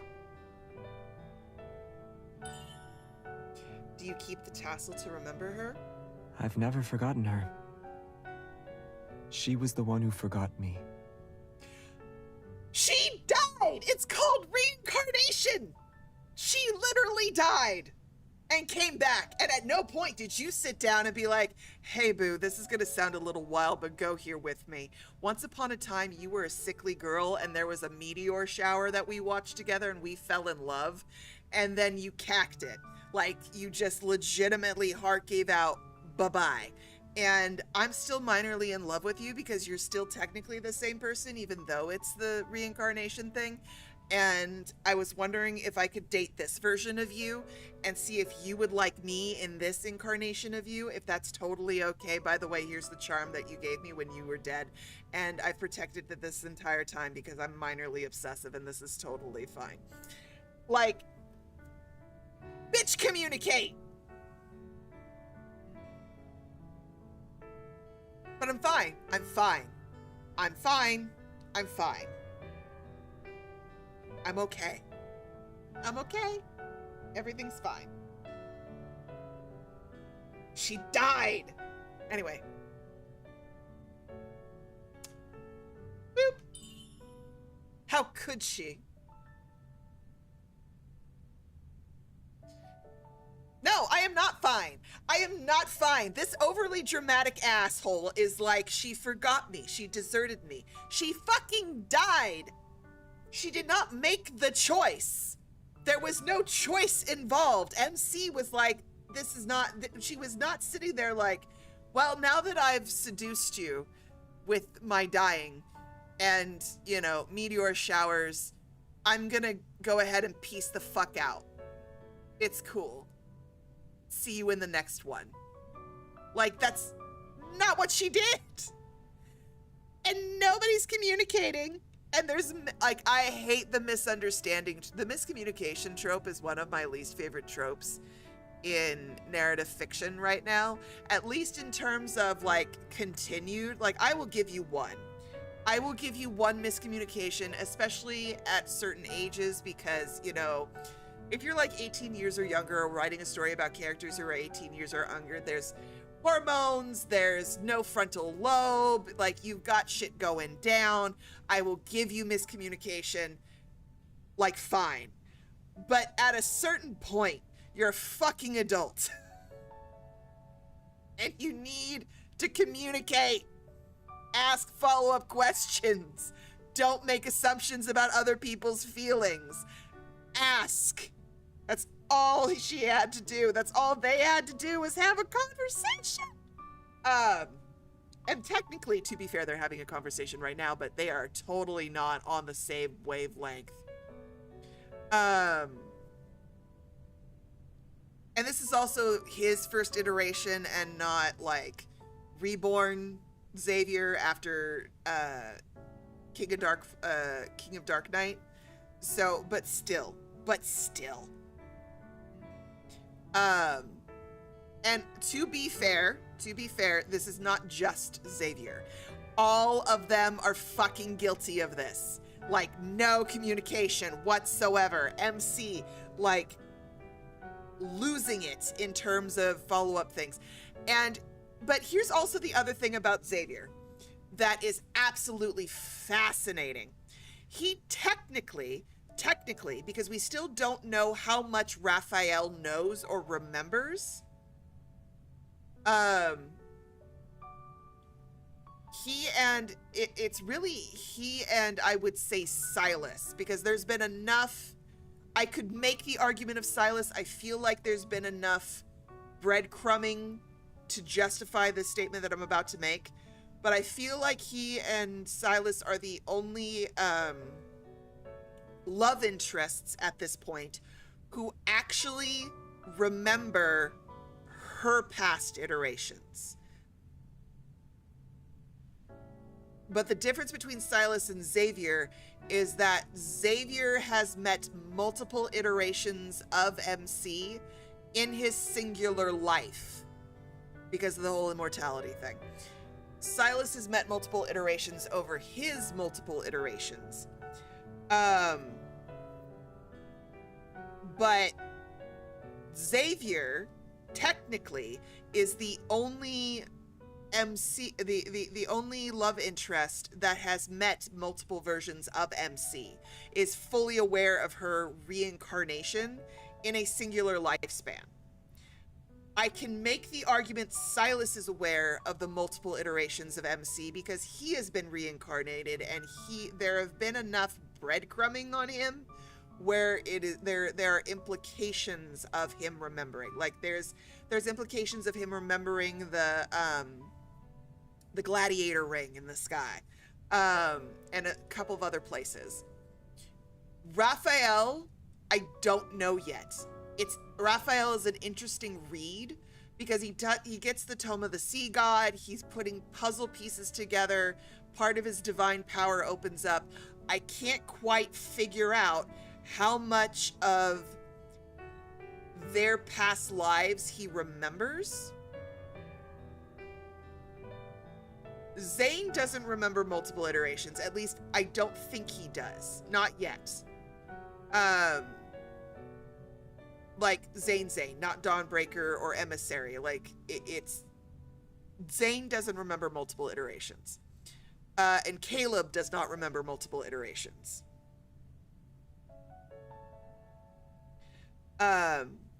But Xavier has, and Xavier does. And I don't know why. Granted, I mean, a lot of the plot could be resolved. Here's part of the problem. If your plot can be resolved in a singular conversation, get a better plot. But it is interesting, and I wonder if they'll ever explain why, especially for Xavier, he does not tell her about her previous incarnations. It's really interesting how tight-lipped he is about it. Like, Sylus is just chillaxing, and I think for Sylus it has to do with free will and free choice and the chosen soulmate as opposed to the destined soulmate. Because Sylus is a very interesting romance option. But for Xavier, he doesn't talk about it.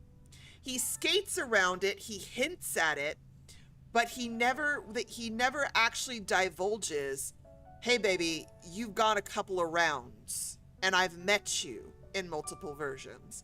And we don't even know how many incarnations Xavier has actually met. We at the moment can confirm 3, because there's this MC who becomes the uncrowned queen. There is the MC that was sickly and died that he fell in love with over a meteor shower. And then there's present day MC. And then I would argue, and we're gonna get to it in one of the, I forget if it's an anecdote or a tender moment or something, but there's another card where they're specifically dealing with Starfall Forest, and maybe it comes up in this, but I remember a specific scene where he stumbles upon bones, or there's bones in the place where souls get devoured for Philos. And there's, if I remember it correctly, there seemed to be this heavy implication that those bones might have been the bones of a past incarnation of MC. And I can't remember where that was, and I'm gonna have to go digging, or we're gonna come across that. But I'm curious how many actual iterations Xavier has come through. Now, King of Dark Night presents a complication, and when we do the third round of myths, we'll get into it. But just as a brief kind of conversation about it, King of Dark Night resets the timeline, essentially. They go back in time to hopefully get a better ending, is the King of Dark Night. So it's not necessarily a separate timeline, it's a reset of the timeline that KOD does for Xavier and MC. And we'll dive more into the implications there. But it is very interesting how I'm trying to figure out how reincarnation is being presented in this story. Because to some degree, Xavier expects her to remember. And then if you think about how the backtrackers talk about MC in the To Our Yesterday arc of the main story. Oh, yes. Partia says this. Even backtrackers are talking about MC like she's supposed to know. So I'm pretty sure they'll reveal something about MC and Xavier, why he just expects her to know, why she just remembered everything. Yes, even the backtrackers kind of act like Earth MC is Philos MC to a degree. So I'm curious how this reincarnation cycle is functioning, and if reincarnation is common, or if there's something special about the boys in MC that this reincarnation is happening. Because with the immortality on Philos, reincarnation isn't necessarily a thing. I mean, they live for centuries, thousands of years. So that throws off reincarnation pretty hard, to a degree. Whereas we know Rafayel's had multiple iterations. We know Sylus has multiple iterations. Zayne has multiple iterations. Caleb has multiple iterations. And it all kind of weaves differently. So immortality and reincarnation in Love and Deepspace is really interesting, because I'm trying to figure out how it's truly being presented. And whether or not, as I said, whether or not it's unique to the love interests and MC, or if this is something that everybody experiences.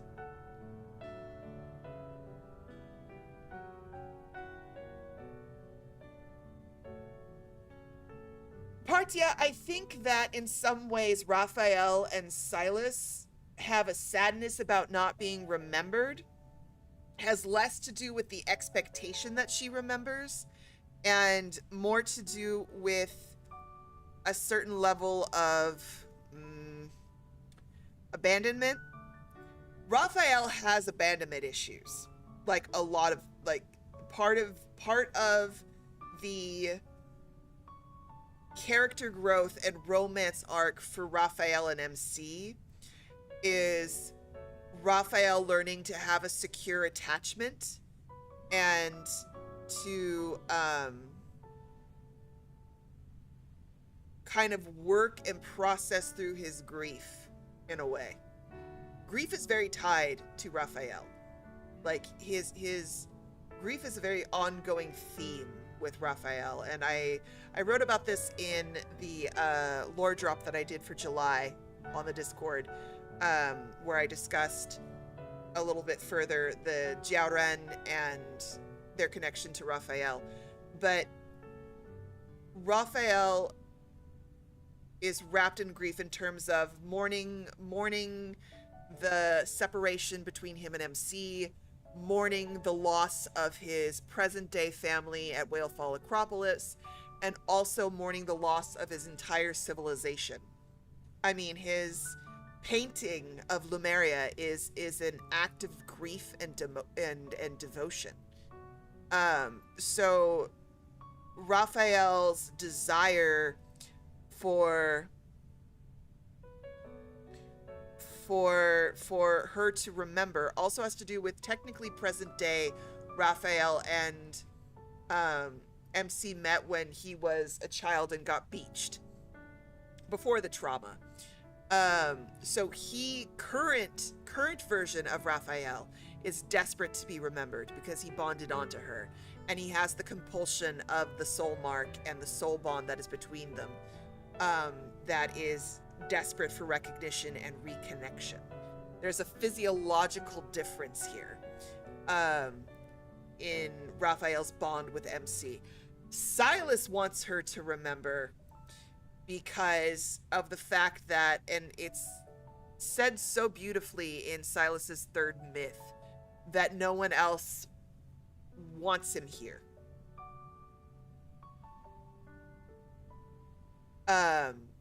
MC does.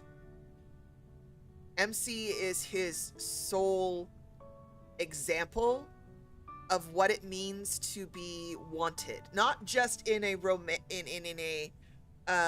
in a sexual way, but in a romantic and an intimate way. MC wants him here. She understands him. She possesses an empathy to understand his character in a way that nobody else in creation, short of possibly Luke and Kieran and Mephisto, have. She gets him. She gets him on a level that is borderline primal. And that connection, to be seen, to be wanted, to be known, is so utterly human. It's something that people, to be truly known is something we both crave and fear. It's why falling in love is so difficult, because on the one hand, we want to be known. We want to be known down to our bones. And on the other hand, we're absolutely terrified that the person we love will know us to our bones. The quirky shit, the dark shit, the jagged bits, the good bits. To be seen, truly seen, is a frightening concept. Because to be seen is to be vulnerable, and to be vulnerable is to open yourself up to judgment. Strangers judging you mean nothing. But the person you love more than life itself judging your bits,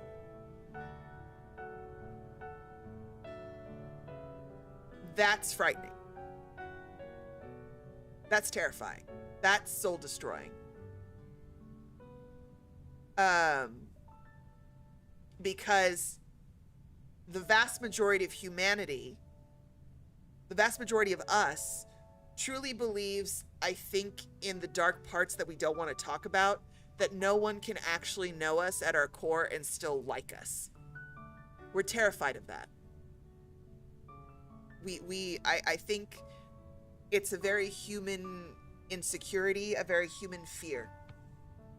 That no one can truly stay and love us if they knew the true depth of us. So we hide shit, and we hide our weirdness, and we hide our quirkiness, and we play down our interests, we play down who we are, and try to fit, and try to twist, and try to mold ourselves into what we think people want. What we think our parents want, what we think our family wants, what we think our friends want, what we think our lovers want. Because we're utterly terrified that if we don't mold and we don't bend and we don't twist and we don't hide, if we are our full weird ass self, that everybody's gonna walk away. And this got really deep and heavy. Sorry for the psychoanalyzing. But Sylus, fiend that he is, still wants to be known and still wants to be loved in spite of his fiendish nature, just like anybody else. And Sylus has no one but MC for the longest time. He's got his found family now, and I will kill for his found family. But traditionally, he doesn't have anybody. He only has MC. And so for that moment in the main story where he's desperately trying to resonate with her, and Phil looks at him and goes, at a subconscious level, she's repulsed by you, is the most heartbreaking, heart-wrenching thing that can ever occur or be done to Sai.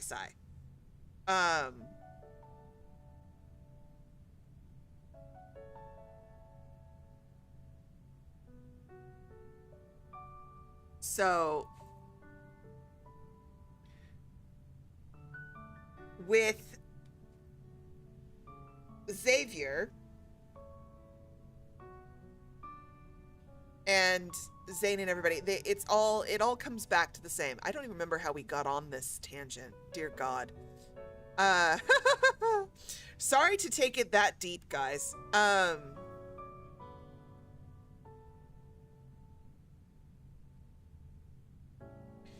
But in a lot of ways, I mean, it's in a lot of ways, this story is that deep. I mean, there's the surface level plots of the stories, but also within Love and Deepspace, within the main story, within all these various anecdotes, world underneath, the lore building, all of that, there are a lot of themes in this, a lot of motifs, a lot of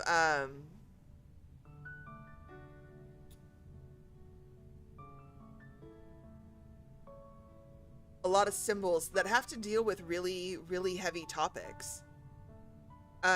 Technically, Xavier is in a constant state of grief, much like Rafayel. But his grief is framed very differently. He's constantly grieving MC in a singular life space. He doesn't get the break of death and reincarnation. Xavier carries... Xavier and Caleb both have this interesting placement for me as memory keepers to a degree. Xavier is the memory keeper for MC, in that he carries the memories of each of her incarnations. Each version of her face, each version of her personality, and grieves for them each time they part, and then spends every day in kind of a suspended animation waiting for the next reunion between him and MC.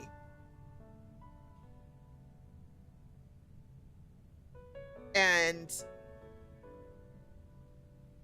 his journey is never done.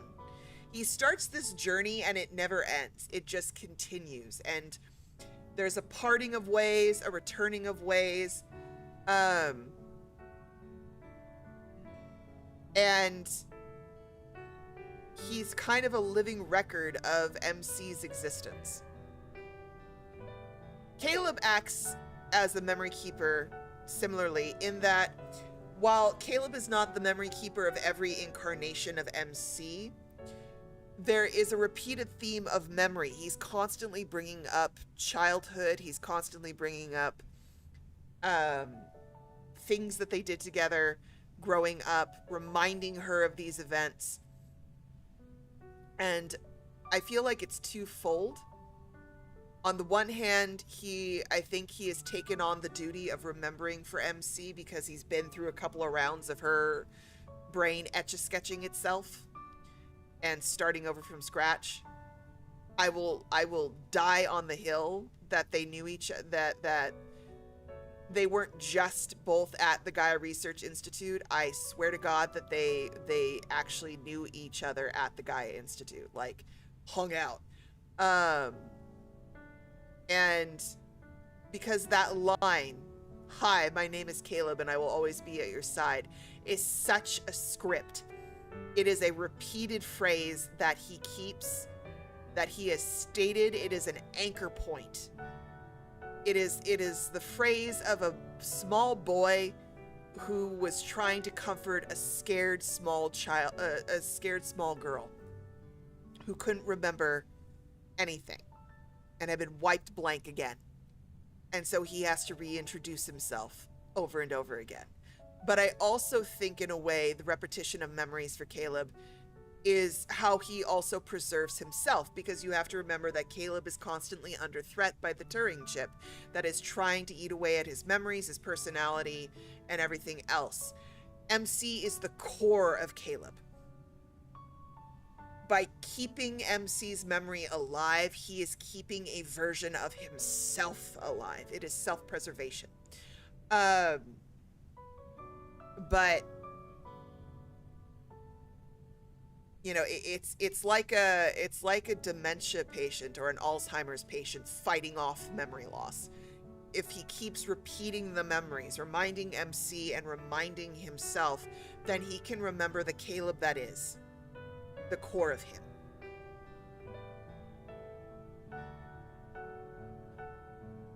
Yes, Charter. Josephine brought him as well as MC. Had to be a reason she picked that boy. Exactly. So there's a lot of looping, a lot of reincarnation. There's miscommunication. Hey everybody, welcome to my TED Talk. Well, this has been an intense conversation. Don't mind me. Hi Midnight. Not to be a downer here and to you know, bring everybody into a darker space, but I mean, these are the things that lie underneath the surface of the narrative, at least for me. And I could be overthinking it. But these are the things that I find very interesting. And I realize that usually when we talk about Caleb, he's usually paired with Zayne because they knew each other, and so there's a compare and contrast there, as well as some people like to discuss Xavier versus Sylus because of the Philos connection. But there tends to be a lot of crossover, don't you think, between Caleb and Xavier in a way? I mean, it's, as I said, they have this memory keeping thing that they do for her. And there's several other little similarities between them that I think are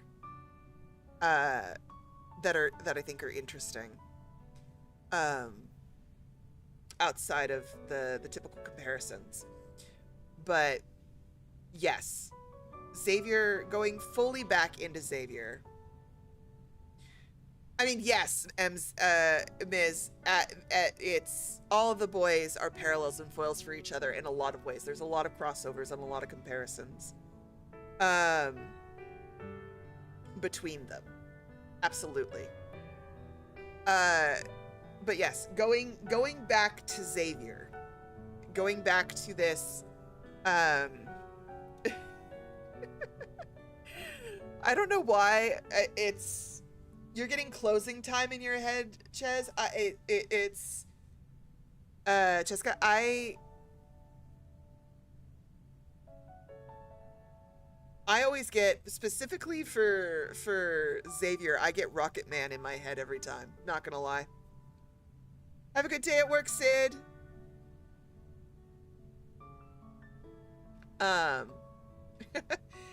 But yes, Miss, back to the story before Xavier gets any more jealous that we're not paying full attention to him.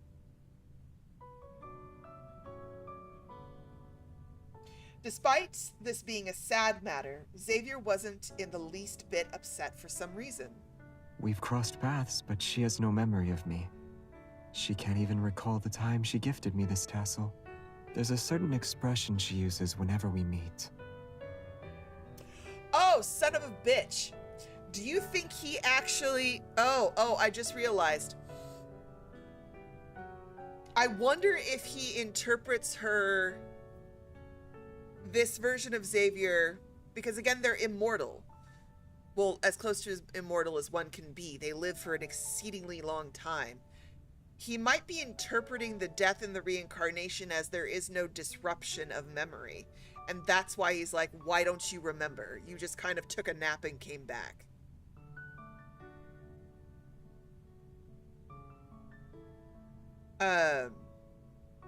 As I said, for the people of Philos who live as long as they do, I wonder how they truly interpret death and reincarnation. And if reincarnation is not in fact common, he might, if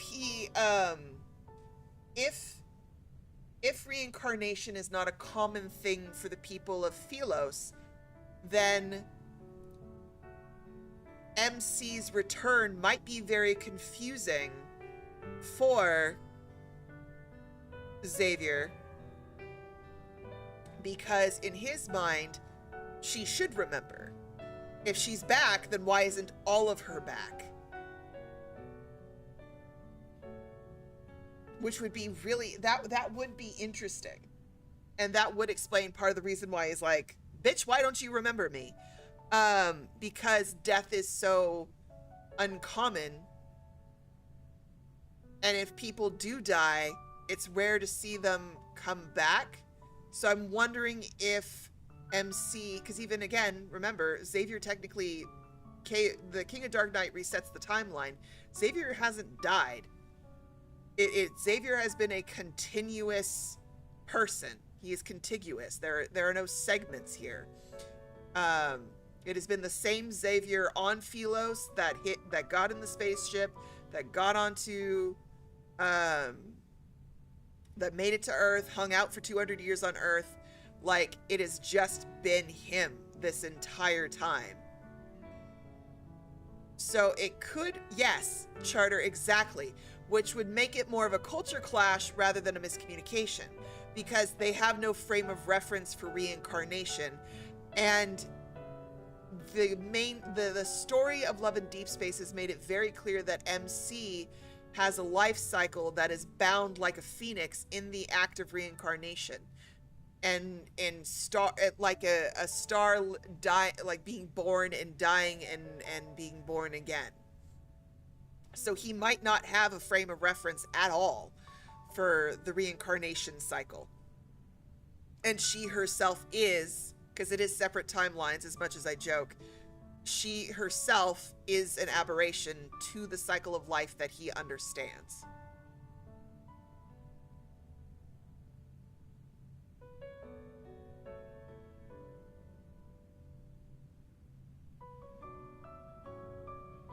Yes, Joe, that's an excellent point. Because Philos is a parasitic planet and it's feeding on souls, the other reason that there might not be reincarnation as we know it is because the planet itself is feeding on the souls of the Philosians. So if the souls get eaten, they're certainly not coming back. So there could be a absolutely physiological and cosmological reason why reincarnation doesn't read right to him, and why he feels like she should remember. Because why wouldn't she? She's back. She came back, so shouldn't she come back with all of her memories?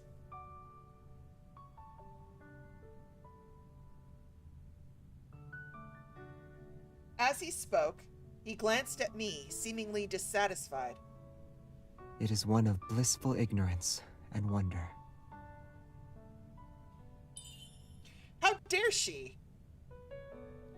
Seeing Xavier like this, I pitied him. I no longer regretted asking.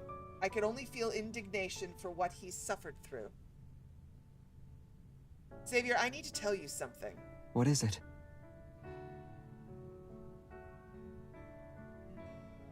Yeah, Laquan, it's almost like he views her death as a you took a nap and came back. And that does change, that does have implications for Xavier's emotional responses and how he, and why, I should say not how, why he acts the way he acts in regards to, MC.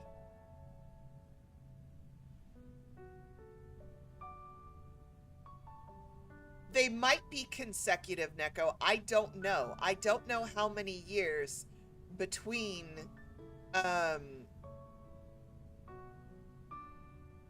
Tassel MC and Moonchaser MC there were. I don't know how fast the reincarnation cycle is.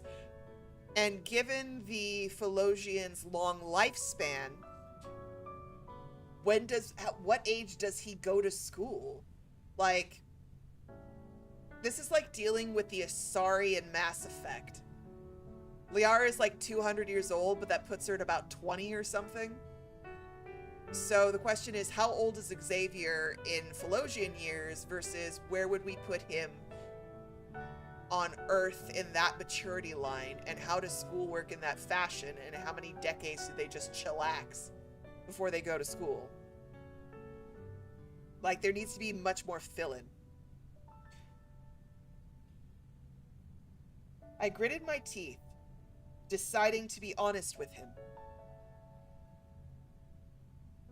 You should give up on her. Why? She doesn't even remember you. Leave her. Find your own happiness. Many girls admire you at the Academy. The Moon Chasers have Lilia, Joanna. We also have Sarah from the Star Hunters. They're all lovely ladies. I see. Do you want me to pursue someone else? Chasing another skirt? Xavier took a step toward me. Is there anyone else you'd recommend?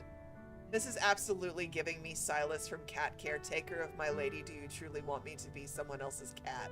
Like, it's legit what's going through my mind right now. I promise you, May, as soon as they rerun Cat Caretaker, I will have cat ears and tail for you for Lucio. I promise.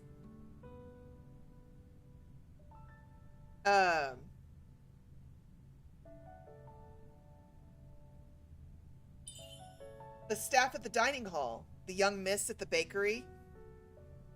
Xavier took another step. Is that it? I love how she's doubling down. Are they not enough? I had no choice but to sit on the bed. Xavier leaned down, his hand resting near me. They are wonderful, but I don't like them. It's no use then.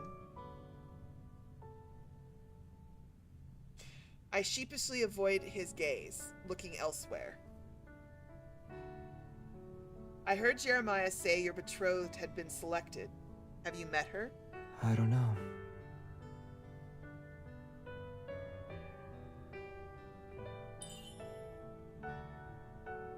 But Jeremiah also said,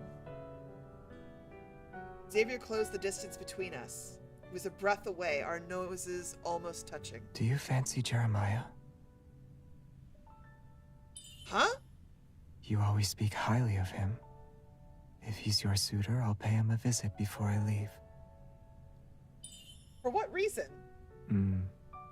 He and I should have a discussion.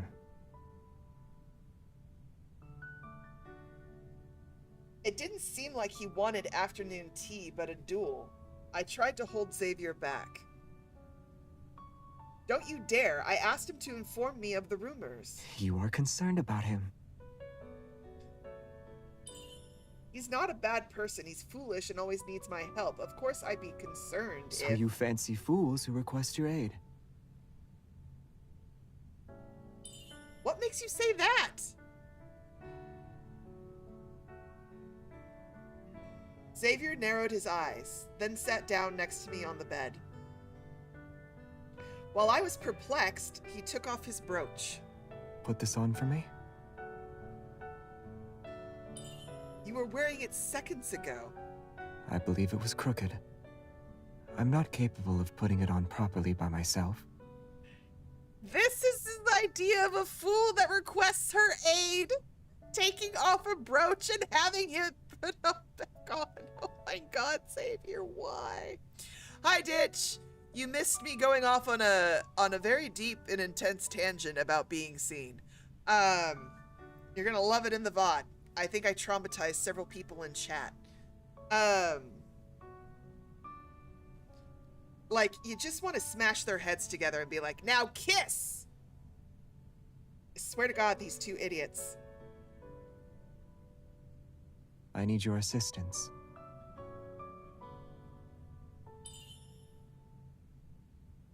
Don't move.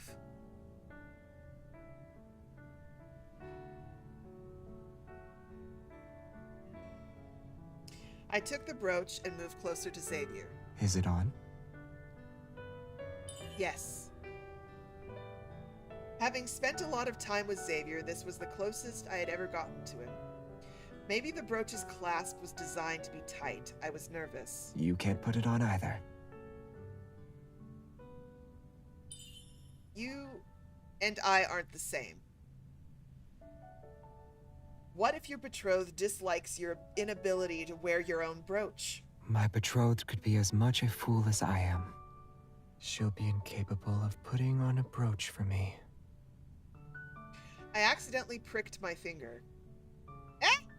She could even prick her finger in the attempt. Swear to God. This boy. I swear to God, these two. Xavier, his hand in a white glove, gently held my finger. Why are you and injuries always a pair? I seriously just slam their heads together and be like, now fucking kiss.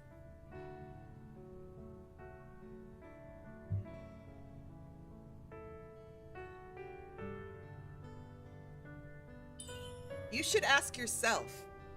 The bleeding stopped. I quickly took back my hand and stood up, pretending nothing happened. The palace halls are too troublesome. I'm better off as a knight.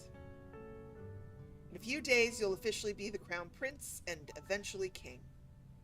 I have to work hard. If I join the Lightseekers next month, I'll be a true knight. I will protect you. Is that so?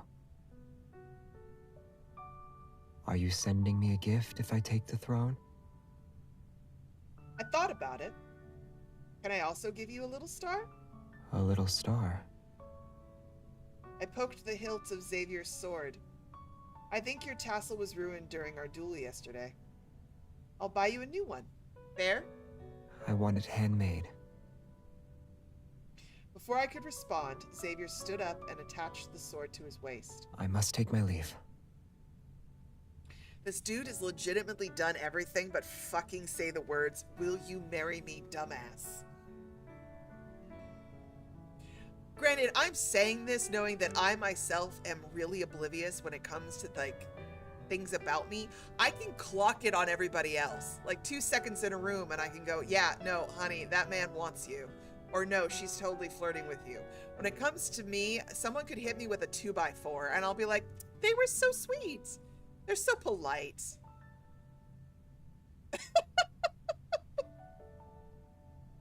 Like, I'm bad. You can ask Nikki and Vex. I'm horrible. Ditch, I have had dreams where I'm like, I'm pretty sure whoever, if that ever occurred in my life, would probably be how my significant other would have to propose to me. Because they'd be trying the entire time and I would be fucking oblivious and not getting the point. And they would have to like grab my face in both hands, squish my cheeks, and just be like, will you marry me, dumbass? And me going, oh, now I get it. Like, I'm cute, but I'm a little slow.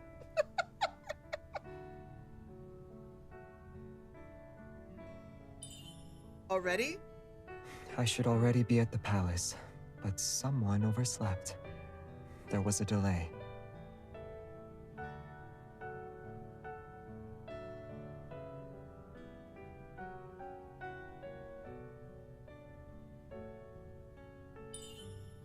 Your cape.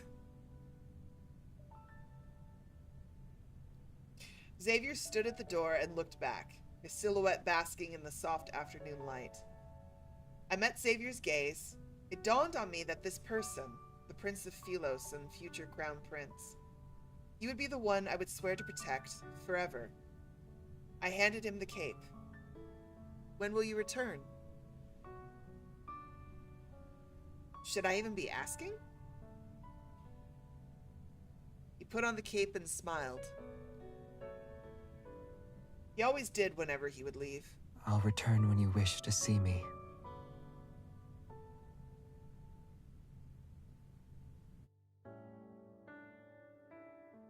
We're getting there, kids. 2 hours and we've made it to chapter 6. We're halfway there. We made it. Oh my god. After Xavier left, I didn't see him again. The ceremony to bestow... I'm going to take a drink of water. We're going to try this again where I can enunciate.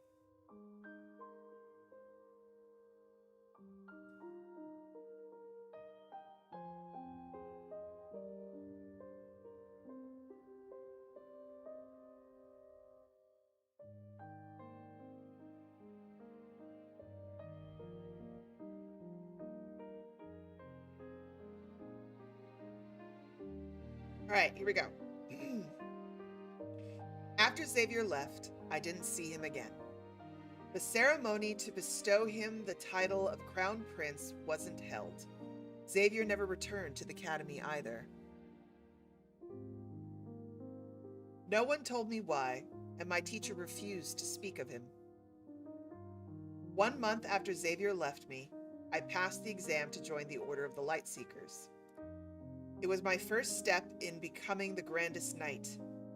I was walking the path my teacher told me to follow. Time passed and the king passed away.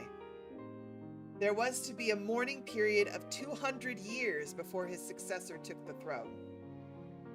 When you live long enough that 200 years is just a period of time, that's like, it's like a week, it's cool. Year after year, fewer people of Philos cared about whether someone would be king. And in those 200 years, no one spoke of the ceremony to bestow the title of Crown Prince. I didn't stray off the path I had chosen. Step by step, I became commander of an elite squad. However, we had no king. The authority of the knights was weakened as different squads were scattered all over Philos. Each kept to themselves and lost contact with one another. During that time, I simply marched on and swung my sword. I didn't know where I was headed. I just kept thinking if Xavier ever returned one day. If he became the king of Philos, I want to be the one by his side.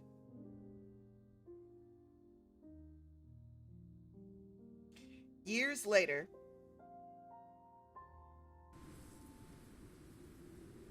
in the depths of a forest, I was leading my squad in a fight against the Wanderers for several days.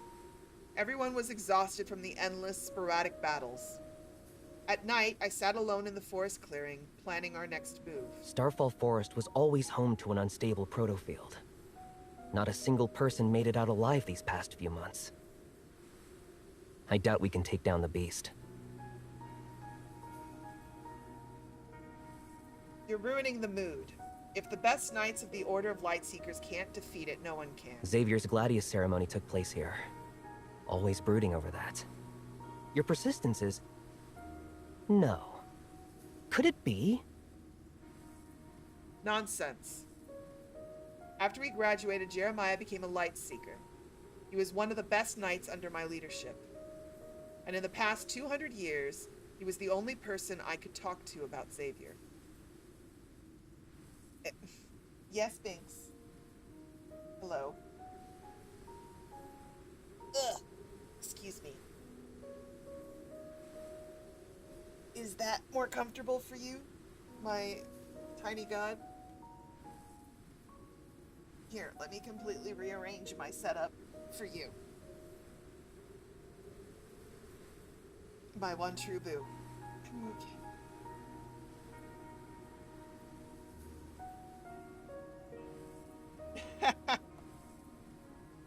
Ditch has decided you get treats. Yeah. Here you go. Spoiled boy.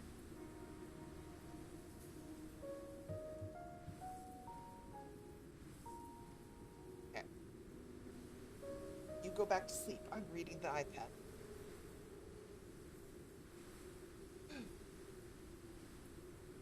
I wonder what happened to Xavier, but I won't sacrifice everyone for that curiosity. Jeremiah sighed. With the death of His Majesty, your teacher went on an expedition into the Starry Sea.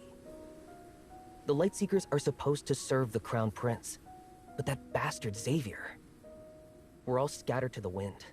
Who knows how many already abandoned knighthood? If things turned out differently, we wouldn't be in this mess. Stop whining. We should rest while we can. Jeremiah patted my shoulder before going back to the others. The trees had grown for centuries. Their canopies blocked out even moonlight. As the fire went out, there was no light. Everyone soon drifted off to sleep. The birds ceased their serenades for the time being.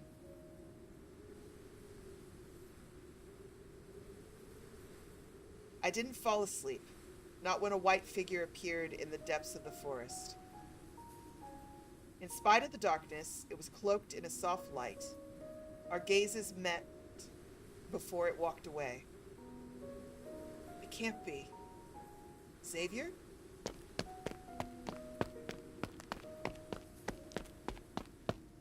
Xavier! I chased after him. His movement wasn't too quick, but he wouldn't let me catch up to him. In the depths of my heart, I knew it might just be an illusion, but... what if it was actually Xavier? Wait!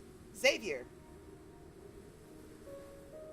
In a moment of exhaustion, I blinked, and the figure disappeared. The forest also vanished. I was in the center of a galaxy, its expanse unending. It was an illusion. I could hear my heart pounding and started to fall in the waves of stardust. Damn it. Everything was turned upside down, as if I became weightless. I fell at the speed of light, down, down, down into the nebula. What is this place? I was a stone descending into a lake. Billions of stars vanished, escaping my gaze. There was only darkness. Am I still in the forest?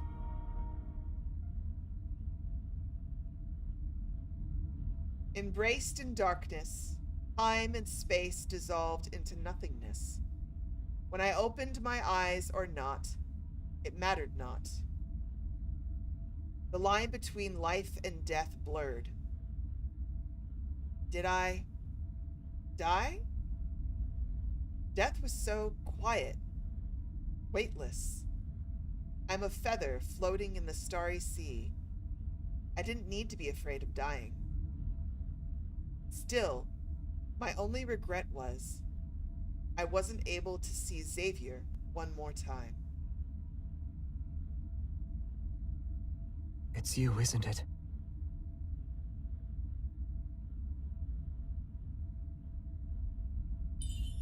That voice. It sounds familiar. Answer me. Where are you? I'm so tired. I lack the energy to open my mouth. Hey!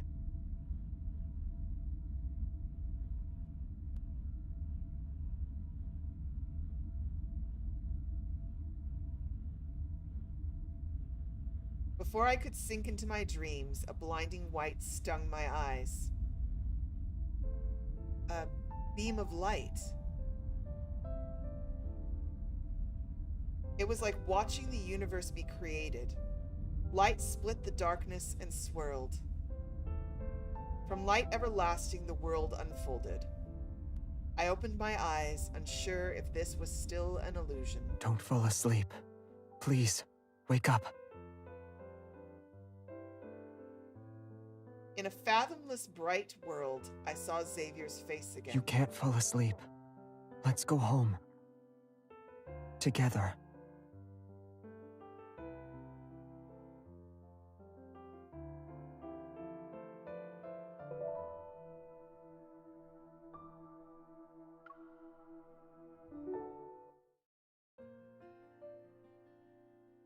It was like a dream. Xavier returned to me. He was also a Lightseeker. After rescuing me from the dark, swirling cosmic vortex, Xavier took me to his base camp, on the other side of Starfall Forest. He was always nearby whenever I was in danger.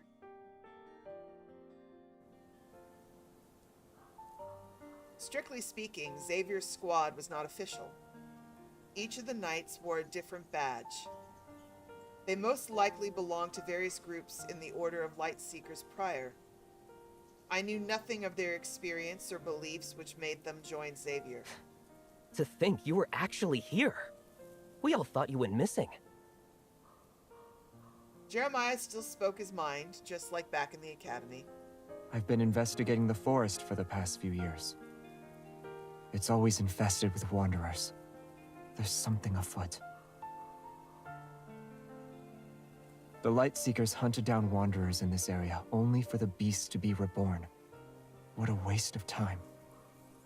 I figured we attack the problem at its source. We'll be done with it once and for all. The command center had been set up using various equipment. Xavier stood in front of a virtual map, calmly explaining his discoveries over the years to Jeremiah and me. His voice was monotone, yet firm. I watched as Xavier walk to and fro before the big screen. He seemed like his same old self, but also not. Still in a daze? Or are you going to rest like everyone else? Xavier walked up to me. It was only then I noticed the other knights left. Oh, I'm still recovering from that illusion. Truly? Xavier handed me a jug of water. They say you have someone on your mind if you stare at an object for a long time. Those words were associated with memories from the distant past. I had to think about them before feeling a sense of familiarity with Xavier again. Leaning against the equipment, I took the jug and smiled. The years passed. I could have fallen in love with someone. Good. You self-sacrificing asshole. Aren't you going to ask who it is? It matters not. I'm happy for you. I'm happy for you, he says in the most unhappy voice known to man. Having someone in your heart gives you the hope to press on. I couldn't help but look at the hilt of his sword. The tassel was still there, but the star-shaped charm lost most of its original color. Only the strings seemed to be new.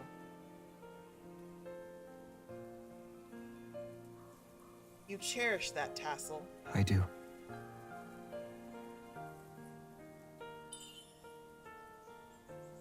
Do you recall... Ah, you haven't seen our modified spaceship.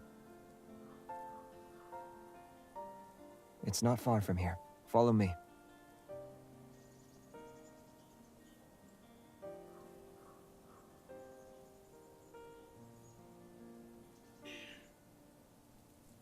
Now all I have is Olivia Rodriguez's "Good for you. I hope you're happy and healthy." I just sing it in the back of my head for Xavier.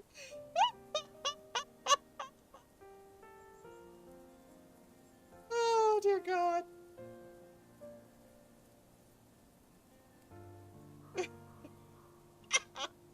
Staying in the camp, I noticed Xavier was always busy. He was either scouting the forest or secluded in his spaceship for a whole day. I had a lot of questions. Why wasn't there a ceremony when he returned to the palace? How did he join the Lightseekers? What was he doing all this time? Yet he always took the conversation in another direction. Not only that, he avoided spending time with me. I was even more suspicious. He must be keeping something from me. Are you sure? I am.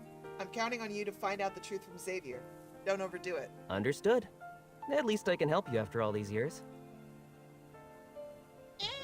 I'm falling off my chair.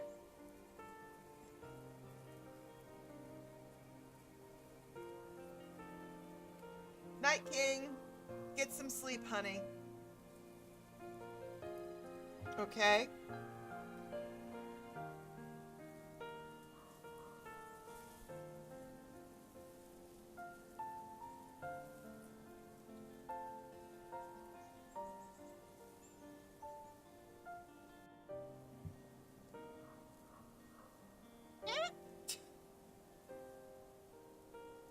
Oh, sorry, baby kitty. I am falling off my chair. There we go. I do love Jeremiah's friendship with Xavier.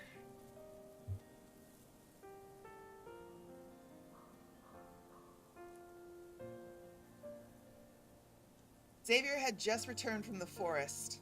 I quickly lay down next to the equipment. Hey! Hey! What's wrong? Having another fit again? We caught Xavier's attention. What happened to her? I haven't the slightest idea. Her condition only worsened ever since she escaped the illusion. We weren't able to tell you until now. As I expected, Xavier's expression became grave. Does it involve her heart? He immediately goes to her heart. Yes, it hurts so much, like I'm being stabbed.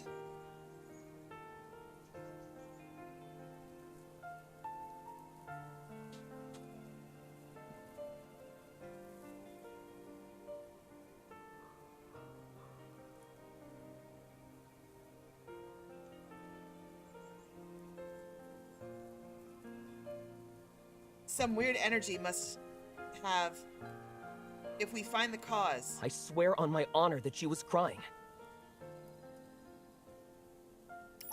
Before I could complain about Jeremiah's poor acting, Xavier turned on his headset, then picked me up.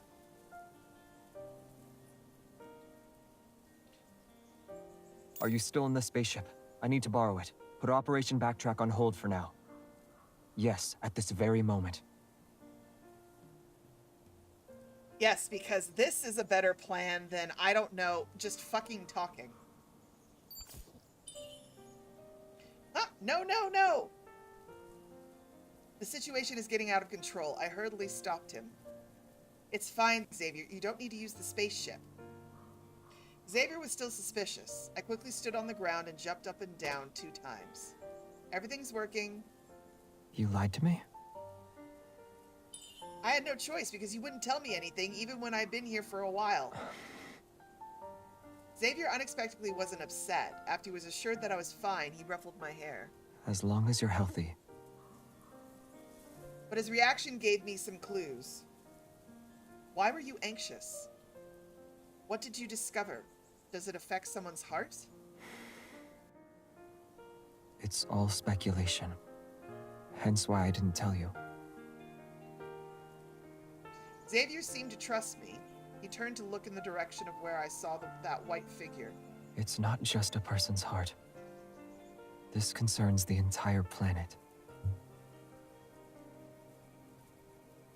We found out the secret Philos has been hiding.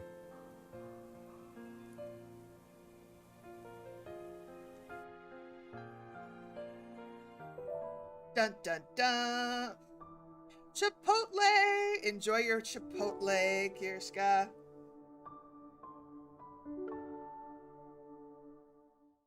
Wait, am I skipping? Hold on, was that the right one? Did I choose the right one? No, 7 is the right one. Isn't it? No, that's the one I just did.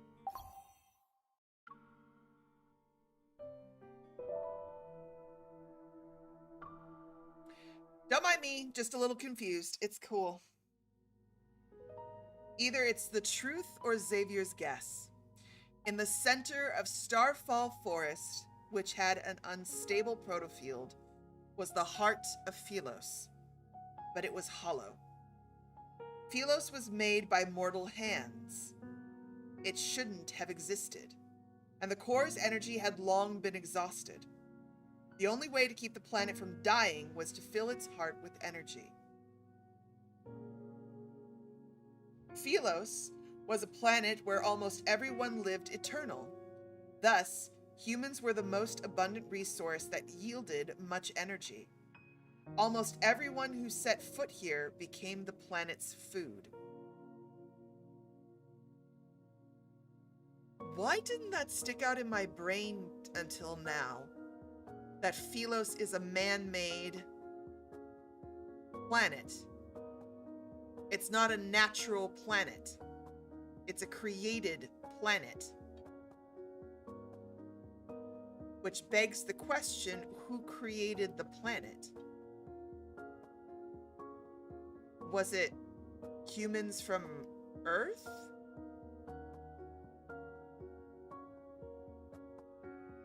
Oh, that's so funny. I wonder why that finally hit my brain. That Philos is a construction. It's synthetic.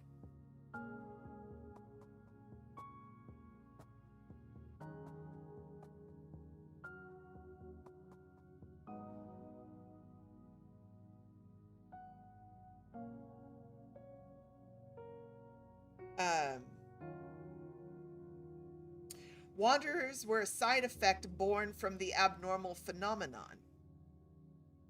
So the creation... Is that implying that wanderers were born from the singular act of creating Philos?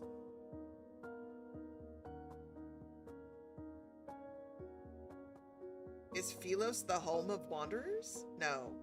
That's not what this is implying. No. No! No. My conspiracy brain is running amok.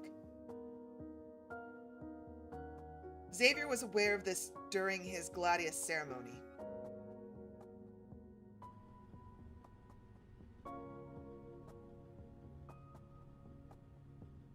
Because yeah, if Philos is a man-made planet,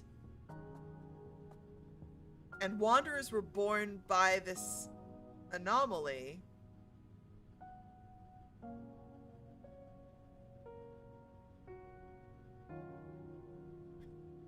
oh, that's interesting. I need to percolate on that.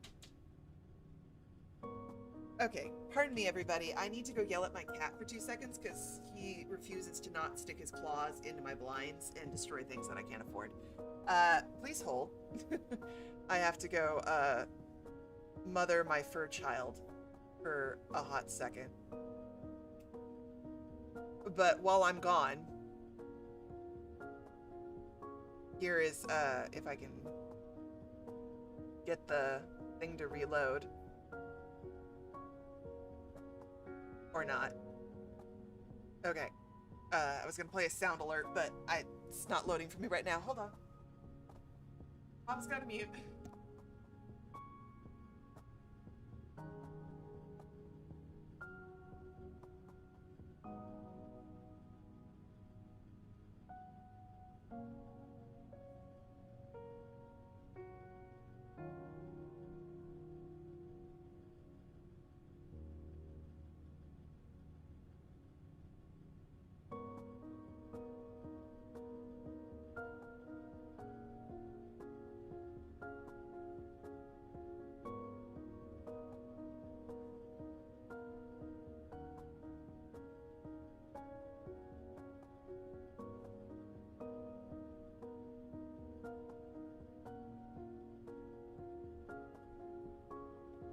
Okay. I am back. My first son has been dealt with. Sorry, I have these linen blinds, and Binks occasionally wants to just stick his claws in and shred them, and I'm like, no. No, you will not.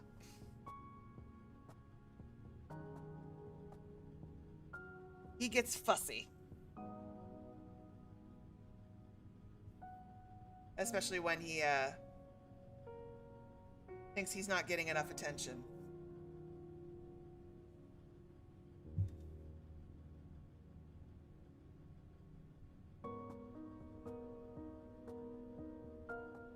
Okay.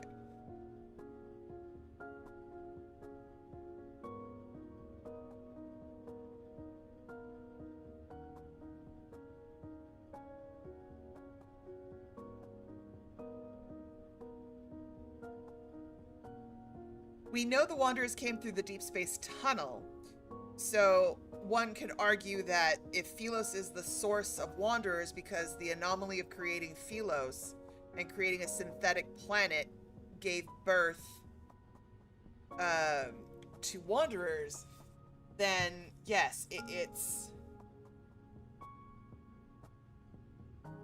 I'm gonna have to do some more reading because that's... I don't know why my brain never snagged the first time we did this on the fact that Philos is a synthetic planet, and we just had Wanderers. It just say that Wanderers were born from the anomaly of what's going on, and we know that Wanderers came through the Deepspace tunnel. Then one can argue that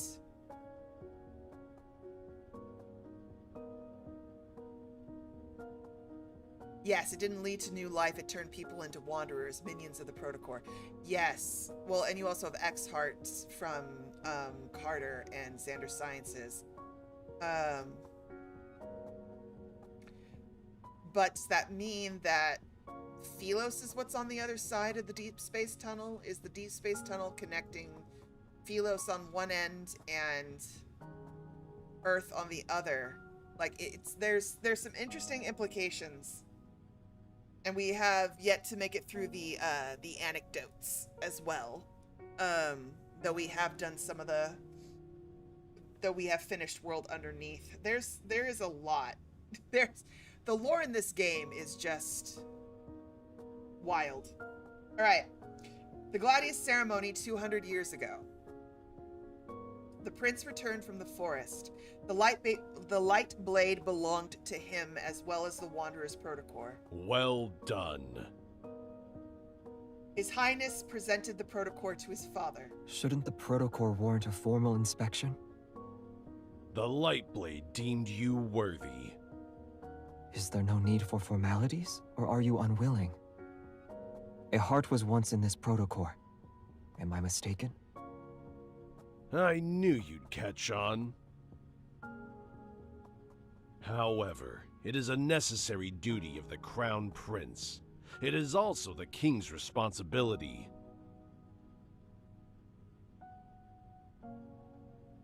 The prince placed the red Protocore in his father's hand. He made sure his father tightly held onto it. In another eon, this heart beat only for you. I will return it. Oh shit, is he implying that could be his mother's fucking heart?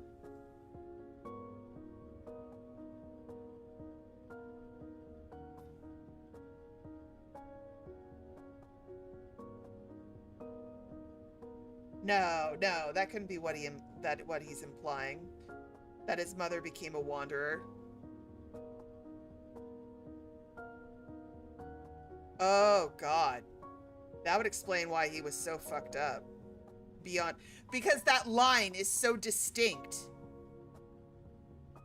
In another eon, this heart beat only for you.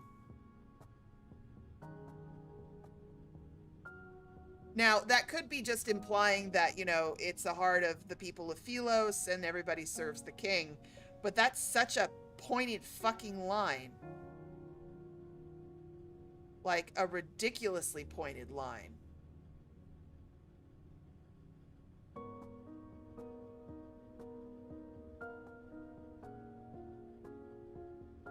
it's such a pointed line. No matter her likeness, this heart belongs to you and you alone. Oh yeah, no matter her likeness, this heart belongs to you and you alone. His mother became a wanderer. She fell to the planet. He had to kill his own mother. Oh shit. Oh shit. Yeah, that's connecting. Oh god, that makes it so much worse. After this reads so interestingly after doing the world underneath. Oh god. Oh god, oh god. The prince bowed and left. Xavier!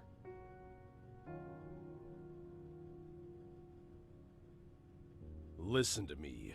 A king cannot act on his emotions, or only protect the people he holds dear. Your duty is to protect Philos. You must only do what is necessary.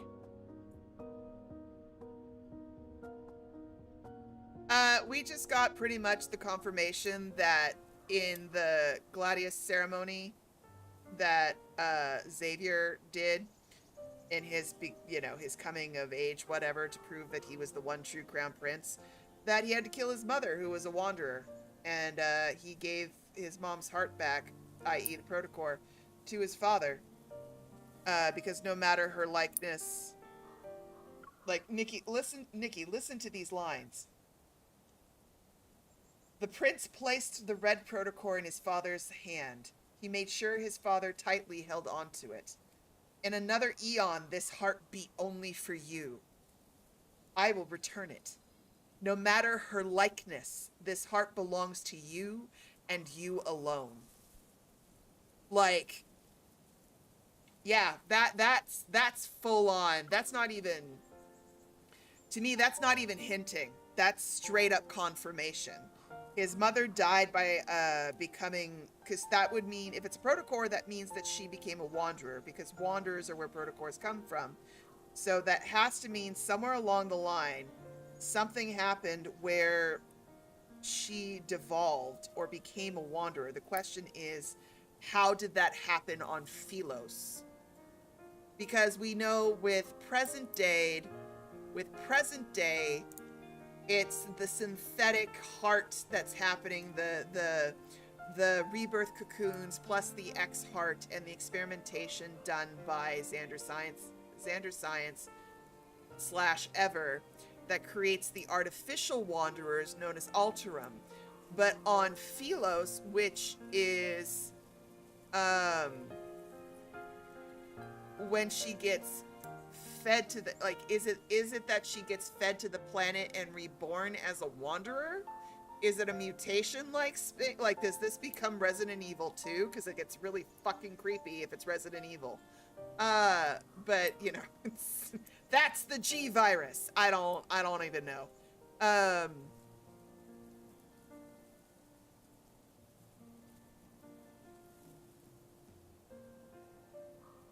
Yeah, why specifically the queen? I think there's something that gets chosen, like there seems to be something special about bloodlines a little bit, May. I haven't quite fleshed it out and figured it out yet. But like the specificity of the light blade, the royal bloodline, seems to be involved to agree in that their souls are stronger. It also could be that his mother was used in the interim because it feels like MC is the target, which is part of the reason this whole thing kicks off. But yes, the wanderer you killed wasn't a wanderer. I finally understood why Xavier and His Majesty fought. Civilians and knights were not the only ones swallowed by this gaping maw.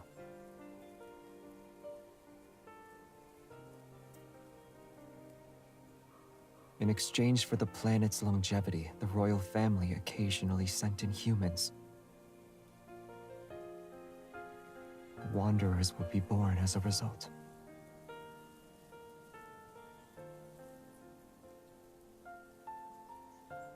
So wanderers are born from the sacrifice. So something about the act of consumption when the planet consumes mutates the sacrificed person into a wanderer. That's the organic. I mean, again, the planet is synthetic, so it's a little hard to call it organic, but that's the OG wanderer. A knight's glory, honor. There is nothing. And even if there were, they are long dead and gone. The Order of Lightseekers has always kept the truth in the shadows. For the royal family's sake, no one was to be told of people becoming food.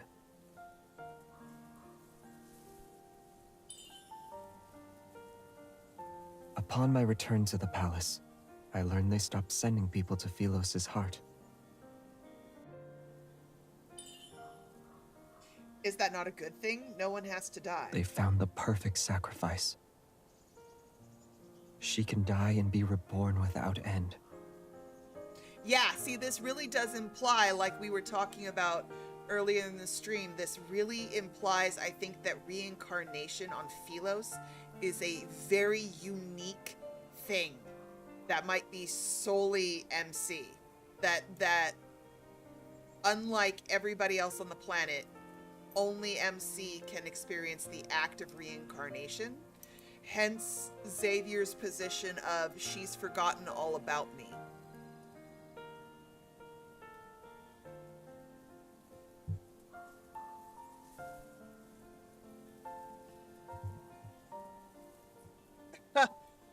Hustler redeemed eulogy for Xavier's mom. Look, we are gathered here today to mourn the loss of an amazing woman who I'm pretty sure went to her death to prevent the death of someone else. I have a very strong suspicion that someone else was chosen for that and she stepped in. But that's my own personal theory. Either way,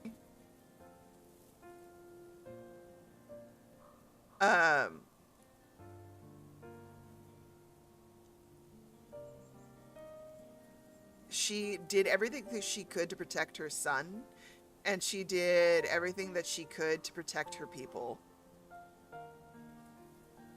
And she wrote a beautiful letter that made me sob my absolute heart out.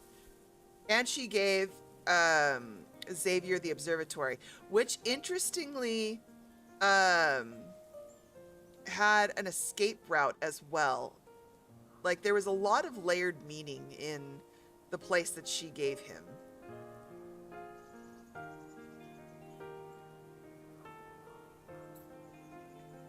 Yeah, I think MC, I think reincarnation is unique to MC. In their eyes, she was the planet's very life force. For only she had achieved true immortality. The royal family believed if they sent her into the planet's heart when the time was right, their problems would be solved. No one asked how she felt, or whether she was willing to sacrifice herself. They also care little about her being left in a hole to die and be reborn again and again. Oh, interesting. Because he believes that when she's reborn in the hole. Which also begs the question of, if she's reborn, it sounds like he believes that she's not reborn as a child, or is she reborn to the same age? Because when we see her in current day mythos, in present day, when she is quote unquote reborn, she just wakes up again. Her heart starts again. She doesn't necessarily go back to being a baby. So I'm wondering... Oh, interesting. Her duty was to save Philos because her existence works in such a manner.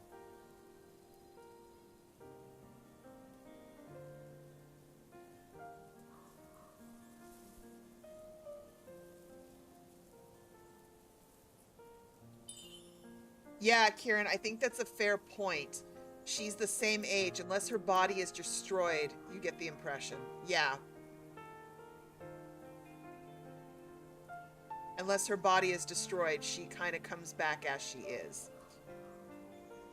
It was the justification for not holding a ceremony. How could I wear the crown when it means coating my hands in her blood?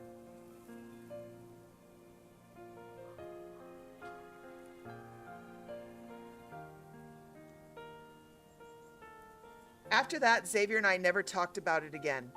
The refurbishing of the expedition spaceship was nearing completion. The backtracking operation that Xavier had mentioned was also about to officially begin. Jeremiah was intrigued by this bold plan and had long joined Xavier's side. Yet none of them would divulge any specific details of the plan.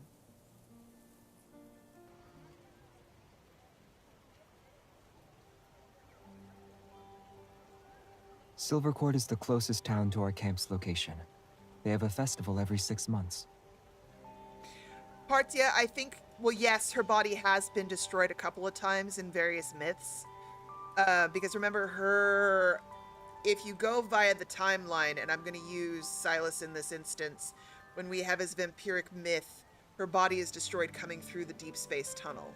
And so she's reborn all over at the beginning.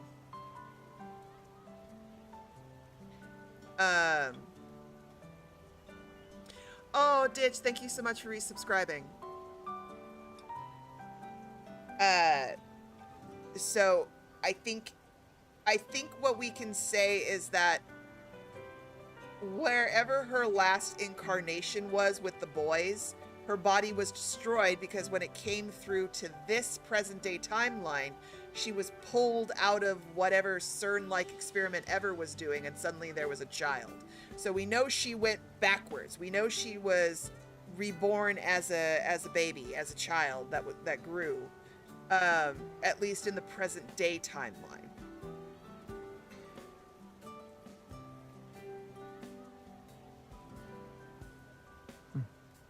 We'll be able to buy supplies for the trip.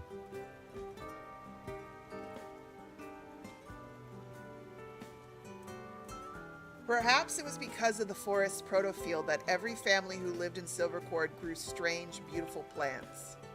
All sorts of goods were on the market. They spilled out from the shops to the streets outside. I figured you'd leave His Majesty behind along with other nobles, but you're leaving Philos? Our trip is an experiment through time and space. Nothing is being left behind. If we are to save Philos, we cannot do it in this era. Time travel is dangerous. Where will you go? We selected a specific coordinate in the space-time continuum. The short test trips yielded fruitful results. Our success rate is high. I knew I couldn't stop Xavier. I looked in the direction of the flutes and harps, but by the square's fountain, children were playing with a wandering bard. It's Zay. Do you have any candy today, Zay? I forgot the kids call him Zay.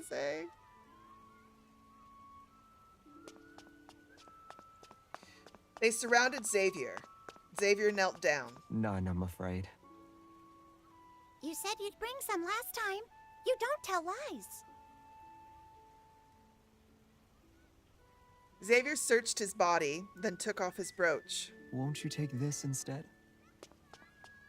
The children ran away happily with the shiny accessory. The brooch proves you're a member of the royal family. It's but a toy to them. They would rather take candy over a bauble. We sat down by the fountain. The bard sang of an ancient Philosian legend about the royal family to the tune of a melodious instrument.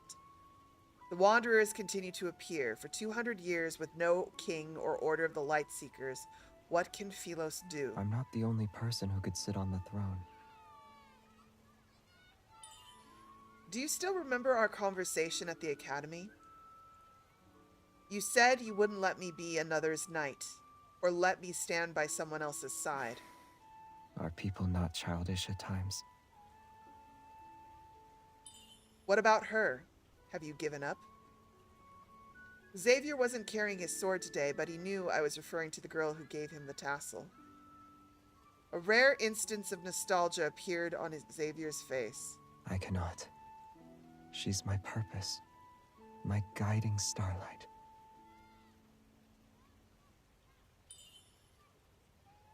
From those mere words, I understood everything. The person who can die and be reborn. It's her, is it not? Yes. 2 + 2 is 4, MC. I really need you to do the math and figure it out. His deeds were all for her. He was looking for her, always thinking about her, even when she had forgotten him. Yet she influenced his life and every choice he made. Giving up someone you love for the planet, or saving the planet for the one you love. Which was more noble, more heartbreaking. But I truly understood the tassel's value to Xavier now. I knew what I had to do. Leaving Philos to save someone you love. I'd do the same. There are people important to me here. My comrades in the Lightseekers, former classmates, friends, our teacher, and under Xavier's gaze, you remained a word stuck in my throat. I looked away. The children, they also have people important to them. I can't leave Philos. I will stay behind and protect everything here. The bard's songs about Philos was at an end. In these final days, the universe nearing its demise, the noblest king shall be born in the darkness. As the true savior of Philos, he shall lead us unto the light, unto true immortality. Conviction in my heart, I looked at Xavier. We were about to walk separate paths. I couldn't tell what Xavier was thinking. He simply turned to the bard. The king in the legend, who leads Philos into an age of light and immortality. The wearer of the crown will instead be queen. Facing every challenge, she never gives up, even in the darkest of hours. Having a leader doesn't matter. She is still the bravest knight in all of Philos. Under her, the scattered Lightseekers will band together and find true glory. The bard understood his words, leaving to sing a new melody.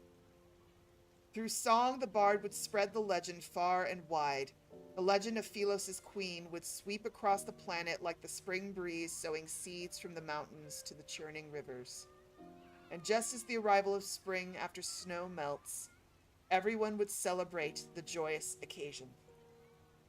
After 200 years of silence, the planet would finally greet the light of a new hope. The spaceship will depart tomorrow. I thought about it and took off the star-shaped badge representing my knighthood. I gave it to Xavier. While I can't accompany you myself, my heart will. Is this the little star your majesty promised me years ago? No, the tassel is important to you. Pretend I didn't say anything back then. Your majesty doesn't need to do that. Allow me to divulge a secret. Only one person has given me a little star. Unsure of what Xavier meant, I touched my ears, which had turned red. I'll return to the capital now. Lightseeker recruitment will start again. Your Majesty should visit the current candidates. What about you? When will you return? The setting sun dyed Xavier's face gold. The day that song becomes a reality. When we meet again, I shall be your Majesty's knight.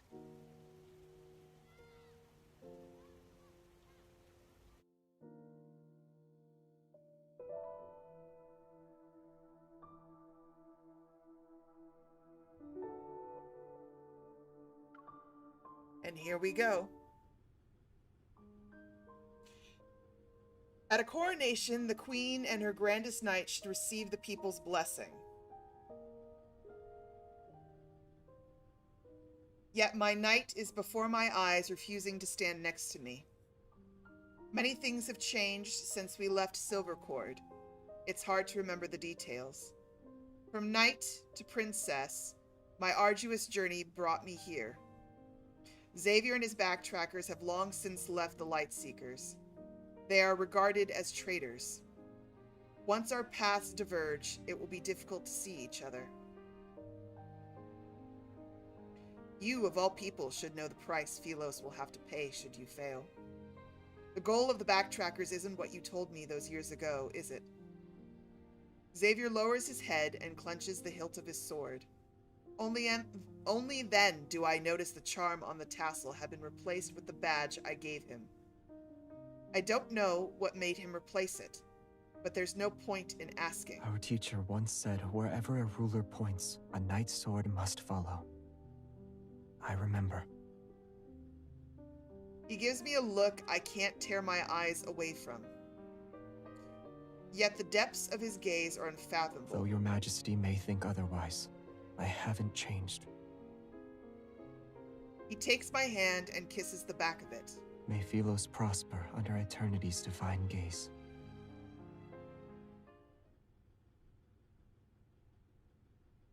When Xavier leaves, much time passes before I come to my senses and walk to the balcony. I see the cheering crowd, but I'm unable to find him. Maybe he's already gone, far, far away. I recall the night he brought me out of the forest. His light blade tore through the darkness, illuminating my world like a shooting star. A reality amidst illusions, my star.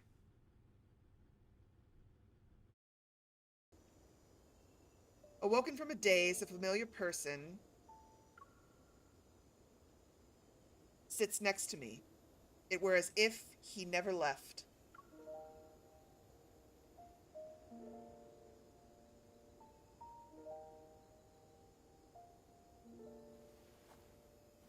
You're awake. How are you feeling? Are you hurt? The warmth of Xavier's breath is palpable, yet I struggle to grasp. I hate doing this every time. The veracity before me. Xavier. Overwhelmed, I cannot help but reach out my hand toward him.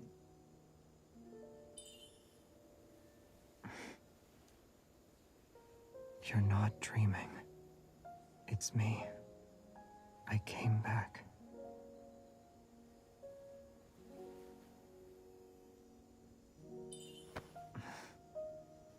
Our teacher always said an honorable knight shouldn't fall victim to an ambush. And an honorable knight should never disappear without a word either. Yes, it's my fault. You may hit me a few times if it would help you to feel better.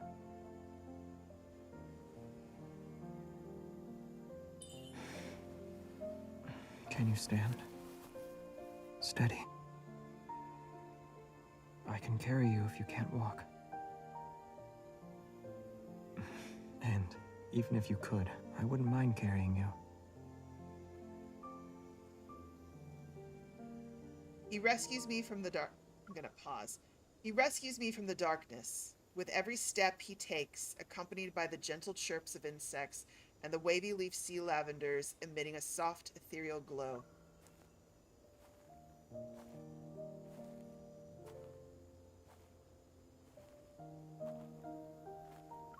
The flowers at the academy should be in bloom. Too bad there's no fireflies.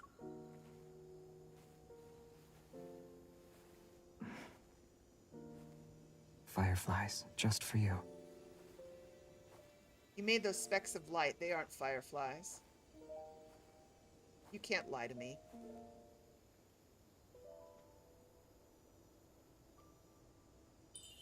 What are you looking at? It's nothing. I happened to catch a shooting star. Shooting star?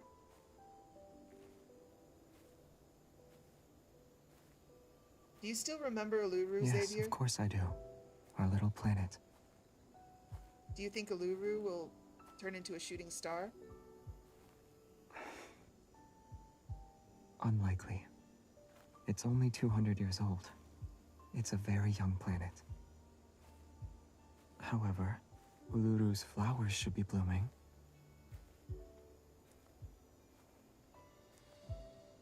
The Wanderers are a serious threat. Sooner or later, they'll arrive in Uluru. It will become another Philos.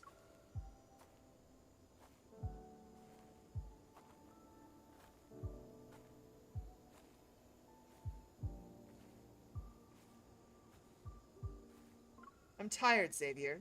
What if I can't brandish my sword one day? What then?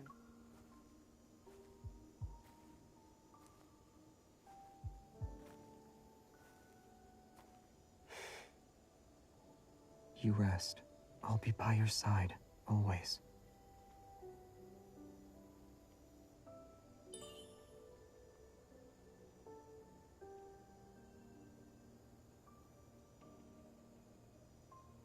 If you have nowhere to go, nowhere to rest your weary self, you can stay with me.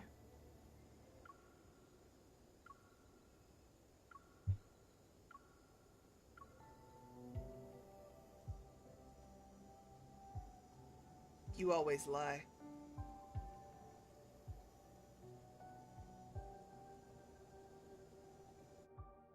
He always has. He always lied again and again and again and again. He said hope would follow when spring arrived. He said he'd take me to the new planet he discovered. He said he didn't want to be king, but also refused to let me stand by another's side. He said he'd return when I miss him. He said when I become the queen of Philos, he'd be my knight. The song he made up is now a reality, yet 1,000 cheer my name, he abandons me. Dazzling fireworks fill the sky. I leave the balcony and retreat to the darkness of the throne room. At that moment, a spaceship soars across the sky like a shooting star, disappearing into the night. My footsteps echo in this empty room. No one will be by my side. My star has left me. Shit, I was doing good. And this time he will not return home.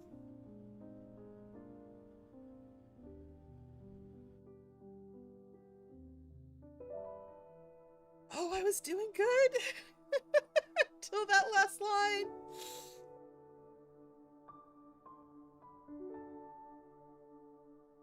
Ugh. Everything is not fine. And scene. Oh, that last line. That last line is brutal.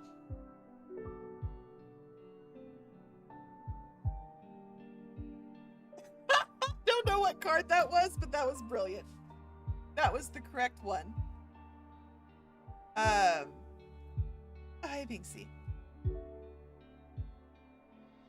So yes, that is children. Yes, Partia. I have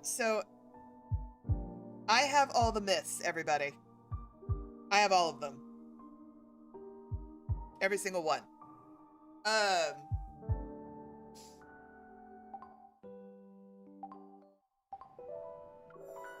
Like, I have all 3 of Xavier's.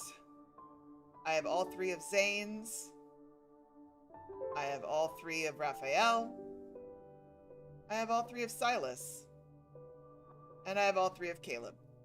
So I have all the myths. We will be, he looks so cute.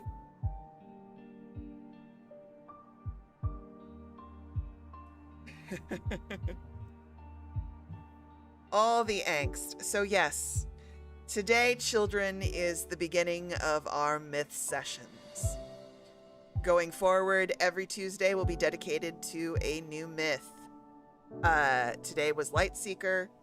Next week is, I do believe, I Foreseer. experience this world through you and books. Yes, I do believe it is Foreseer, actually. That is next week.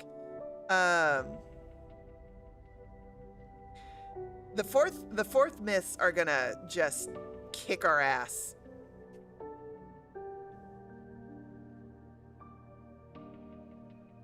But I have played all the myths.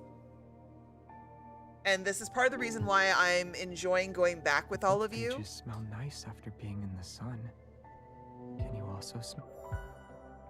Shh, Xavier.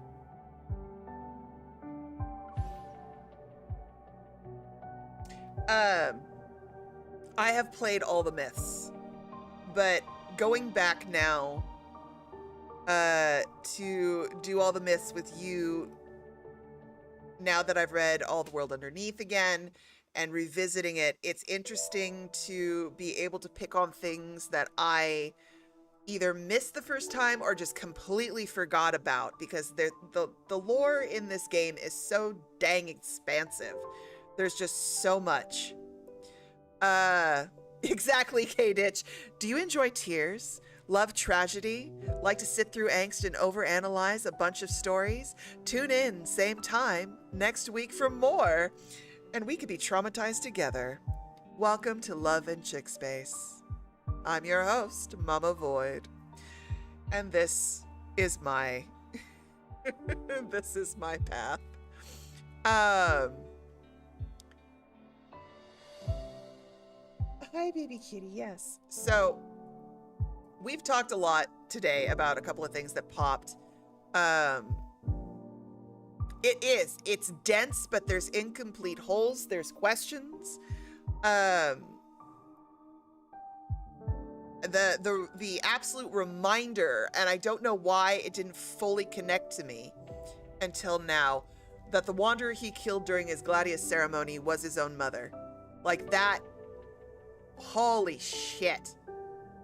I would hate my own father as well. And the thing is, it's not that what the king says is wrong on its surface, on its very surface, of that as a leader, you have a responsibility. When you take on the role of leadership, you do not get the same freedoms and luxuries that everybody else does. To be a true leader is a very unfair position. It's like being a superhero. You are held to an entirely different standard because your actions and your decisions have absolutely devastating consequences to a lot of people. So yes, he's not wrong that as a king, you can't make calls based on just emotion. You have to do what's best for everybody.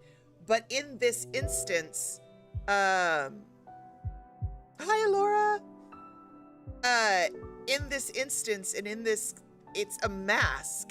It's an absolute obfuscation and dismissal of the fact that what he wants to do is unsustainable. Now, there is an ethical, like all things in this damn game, this game is very much about the trolley problem, and I think I've said this before, fucking hate the trolley problem. And from the king's perspective, and it's not that I can't understand the king's perspective, but in his mind, the sacrifice of one girl to save an entire planet of people is easy math. Now, that one girl is going to live a life of absolute suffering and trauma, but that's an easy sacrifice to him. That's the math is mathing. One girl saves all those children, all those people, but we're not just talking about saving lives. This isn't about saving lives. This is about immortality, and immortality puts this on a different math scale, because this is where this becomes parasitic. The Philosians are an absolute mirror of their planet. They are a parasitic people that is sacrificing other people to live an immortal life. Not just a life, an immortal life, centuries upon centuries upon centuries. Not just to exist, but to exist eternally. That's a different desire. That is a different goal. And it is horrible. It is parasitic. That makes it unethical. Because it's not that if the planet dies, they die. It's that if the planet dies, they're no longer immortal. They could, with all their technology and all their knowledge, they've made spaceships.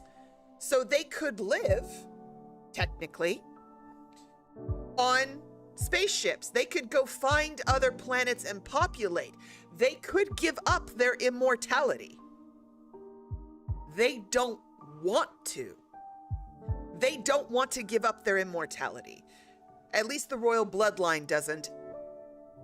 Average Philosian citizen has no idea what's going on. But the king and the royal bloodline up to this point has not wanted to give up its immortality. That's where the ethic problem is. And Xavier is absolutely correct. Now, Xavier's answer to the problem is sustainable living, in that we go using time travel, find the end of a planet's life, and when it's exploding, grab its protocore and make like a bandit back home. So now it's sustainable living, and we're not killing a bunch of people to pull this off. We just feed our planet, but that doesn't solve the problem. The planet needs a continuous source to live. At some point, there is a reckoning. Are you going to continue to harvest protocores from dying planets across the universe in various points of time? Or do you give up the man-made planet? This is a synthetic planet, a planet that was created. It is not natural born, which has also been connected. Its very existence, if I'm understanding what I'm reading in Lightseeker, its very existence is part of the creation of Wanderers in and of itself. The Wanderers that we know today are born out of Philos. So, if you were to destroy the planet, if you were to go occupy and colonize other planets, Philosians would still live. They just wouldn't be immortal, and you would get rid of the parasitic planet. That's the ethical decision. But both Xavier's trying to have his cake and eat it too, which I hate that phrase. That really doesn't make any sense, but the meaning behind it holds true here, in that the planet can continue to be parasitic so long as we find a way to feed it that isn't the girl I love. Now, I believe that Xavier would still seek this path even if it wasn't MC who was the sacrifice. I think he would be just as horrified. It's more motivating. I think because it's MC, it's more motivating, but I think he would be just as horrified even if it wasn't her. And the question becomes specifically, you get back into how Philos was created, who created Philos, where did the bloodline come from? Because remember, the light evol and the Lightseeker blade, hypothetically, in one of the world underneaths or the anecdotes we read, that Lightseeker blade is tied to royal bloodline, is tied to the royal blood or something of the like. So where did the royal blood come from? Like, there's so much, but this is an ethics problem. To Xavier, the continued sacrifice of a singular person to save 5 other people is not good math. It's bad math, which is why he's doing this. So the trolley problem from him is a whole thing. And we will absolutely get more into Xavier and Philos and these things when we get into the King of Dark Knight and all the unpacking that we're going to go through with that. Schrodinger's cake. It can't exist in 2 states. Exactly. Oh my God, yes. I love you for making that joke. how would am I saying this correct? Hadariel? I'm so sorry. I hope I said your name as close as I possibly could. So yes, this is a matter of ethics. This is absolutely about ethics, and this is about saving MC, but it's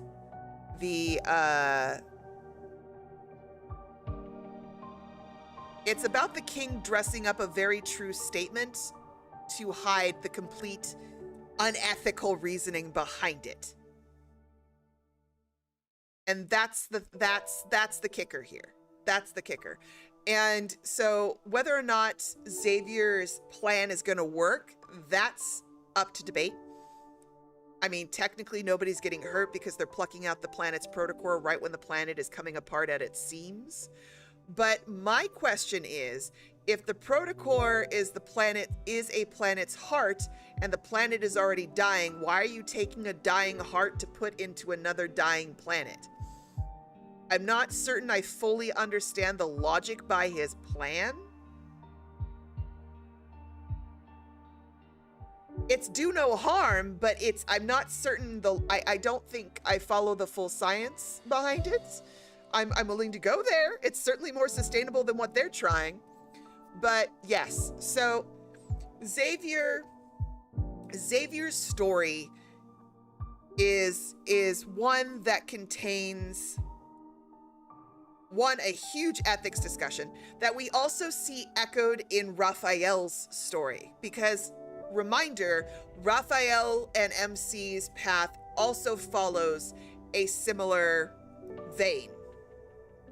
I mean, they all do to a degree. It's about what are you willing to sacrifice? And I spoke about this way back in like episode 2 or 3 of Voidside Chats of my Tuesday streaming, and discussed this notion of rebellion and the understanding of how are we conceptualizing fate and time in the Love and Deepspace universe, because each of the love interests are technically rebelling against fate in their own way. In that,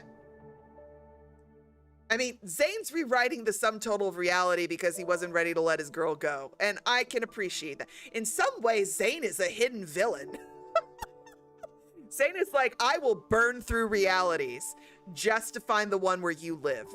I will find the one. He is like the Stephen Strange of Marvel, going through all the iterations of the golden timeline, going, I will find the one where we get to have a happy ending, and I don't know how we're gonna get there, but we're gonna do it. And every failed experiment's gonna be turned into ice. Like, Zayne's arc is fucking interesting. But you've got Rafayel and Xavier very much paralleling each other, in that their rebellion puts the civilization and the people that they're technically responsible for because of their position at risk for the girl that they love. Xavier rebels as the crown prince of Philos and says, I refuse to sacrifice the woman I love to keep this bullshit going. That is a fate that is not kind. It's not okay. I find this morally reprehensible. Also, I happen to be in love with her. So we're gonna find a new way to go about it. And it's gonna put my people in fucking danger, FYI. But this is the choice that I have made. I mean, he walked away for 200 years and left his entire kingdom in shambles. Let's not forget that. The order of Lightseekers follows the king. Without a king, they were just hither, thither, and yawn. He legitimately left his kingdom to just rot for 200 years. He did that. Just took the fuck off. Now, yes, was he working on the forest? He could have set things in place to help the kingdom run itself a bit better, but he didn't. He legitimately abandoned the throne, he abandoned the kingdom, he abandoned his people, and left them to rot. Like, he is very focused, and there is stuff to unpack there about that decision that is very questionable, because as much as he had been stating that it doesn't need to be a king on the throne or him on the throne, he took no steps to put someone there to hold shit down while he was gone. Until that moment where he told the bard, go ahead and spread that myth, and I'm gonna put my girl on the throne, because if she's on the throne, she's protected. That kind of thing. And then Rafayel literally put all of Lemuria into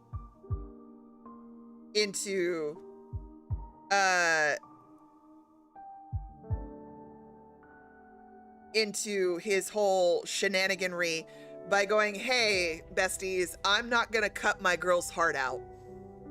That's not my jam. Yes, kings do. There's usually an heir and a spare. He had no siblings. As far as we can tell in this story, Xavier is an only child. He is the only crown prince of Philos. They repeated that multiple times. He is the only crown prince of Philos. And the kingdom themselves went into a state of mourning for 200 years.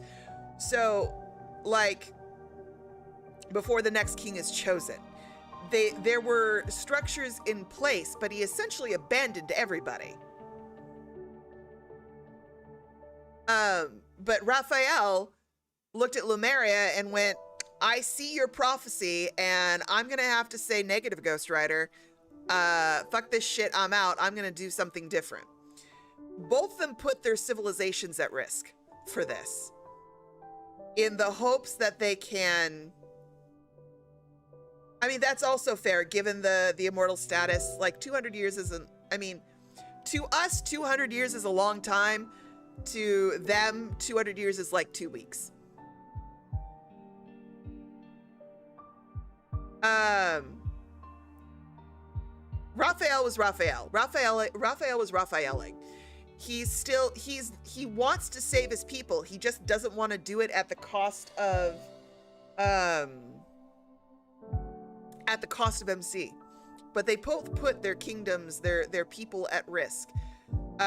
Caleb tends to put the sum total of reality at play to save his girl, because he keeps trying to take on her fate, and then that doesn't quite work out. Caleb's going through it. He's got some trauma he's got to work through, and understanding that he has more value outside of himself than just being a tool or a shield or whatever and bearing the burden. His martyr complex. I just want to shake the fuck out of that boy. Like, Caleb, honey, you're breaking my heart, and I'm gonna punch you. I just need you to get a grip. Sylus is interesting. Sylus is interesting, because he technically reverses the trope. MC's the one who's defying fate, because Sylus totally legit stabs himself. He shish kebabs himself and goes, peace out. As long as you're alive, I'm a happy dragon. And MC is like, bitch, no the fuck you don't. And curses his soul to immortality and is like, you will die when I say you die. Wabam. And, you know, Sylus is like, please, mistress, may I have another? Smack me again. Dragon Daddy's down for this cause, but Dragon Daddy also lost some of his memories.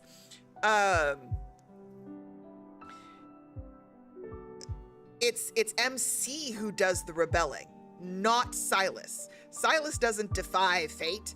Sylus is rolling. It's MC who curses his soul. It's MC who says, I will decide. Not fate, not time, I will. You will live forever. You will be tied to me. And when I am ready to let you go, bitch, you will go. But until then, fucking heal. And that man, it's, you know, the joke of like, hey, if you ever see me kneeling in front of an angry woman, don't interrupt. I'm exactly where I want to be. That is fucking Sylus. And I submit no defense zone as State Exhibit A. So, like, Sylus is special. Yes, Kieran, also, I will give you that. He defied he defied fate by killing himself instead of killing her. I mean, to me, that's giving into the prophecy a little bit, because one has to die in order for the other to live, but it also is also defiance in and of itself. So I will give you half a point for that, Karen. But yes, so my darlings, I hope you have enjoyed this first session, this first episode of our myth session series. Our I've got on YouTube, I've got the first round of myths and the second round of myths all scheduled out. So you can see, hopefully you'll join me for all of them, but if not, be sure to hit the notify button for your favorite boy, because we will be going through it. We will be going through all of them. We will absolutely be touching every single myth for all 3 rounds. If I remember my schedule correctly, it was Lightseeker, Foreseer, God of Tides, Relentless Conqueror, and then Colonel. And then second round, I think I set it up as Lumiere, Master of Fate, Abyss Walker, Abyssum Sovereign, and then Exo 2. If I have my order right, I think that's how I I tried to stay in order of release. I really did. So we can see how they built. I did think about going like in triplicate in terms of like Lightseeker, Lumiere, King of Dark Knight, and then doing, but I want to kind of build this in layers, and I also want each boy to have their own moment to really shine, so we can dive deep.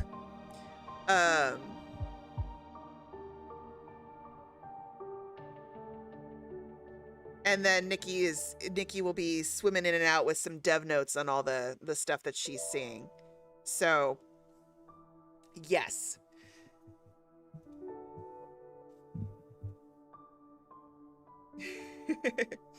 So tomorrow we've got Sire first thing in the morning for us on the West Coast. It's going to be 7 a.m. Pacific, 10 a.m. Eastern, where Nikki and I and Cyanide will be hanging out, and we will continue Sire's experience with Love and Deepspace. His opinions and his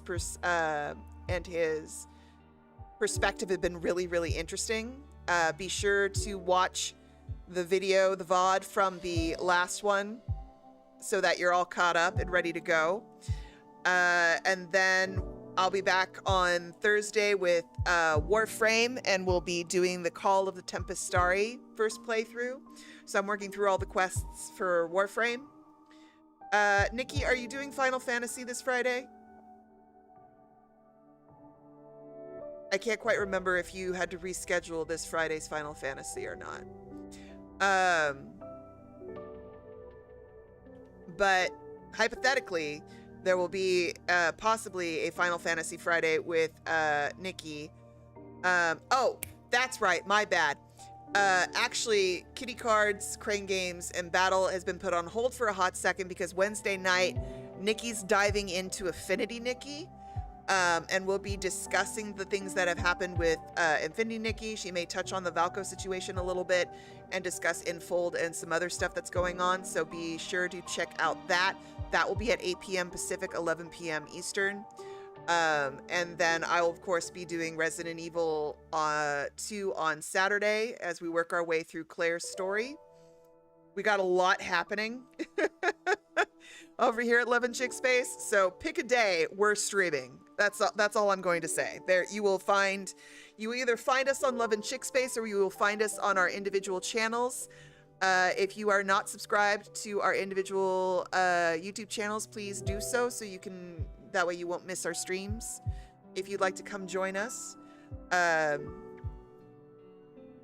As always, thank you so much to all the subscribers. If you really enjoyed this, this episode, this stream, please be sure to give me a thumbs up and let me know that you liked it.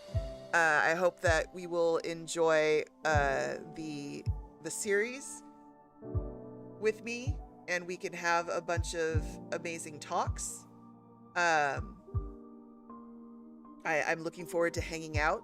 You can also find us here on Twitch at Nikki and we both have individual Twitch channels, so feel free to give our Twitch channels a follow. Whichever platform works best for you is what we like. We don't really push anybody into either platform, though we tend to have more interactive stuff on Twitch. I'm really sorry, YouTube. YouTube just really isn't built for the same level of interactivity. But we have super chats and emotes and stuff over on YouTube as well, which is nice, which again, thank you so much for the super chat that we received today. We really appreciate that. We really appreciate all your support. Oh, thank you, Lady Kirska, for the second super chat. I really appreciate you.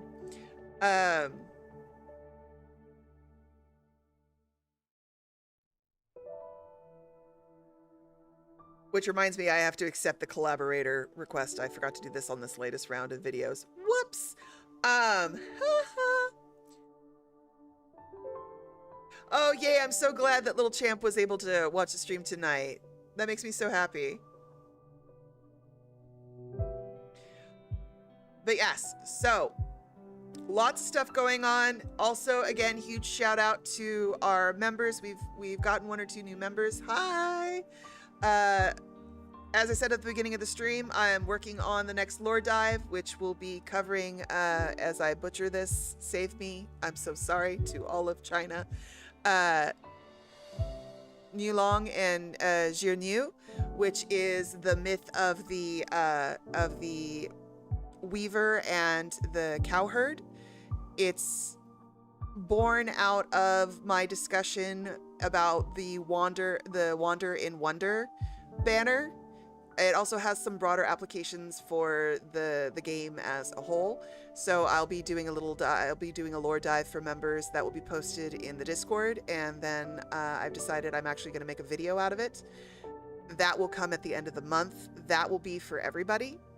But members will get a first peek at all my stuff and my discussion there. So it's the myth is very interesting, and the implications for Love and Deep Space as a whole is very intriguing.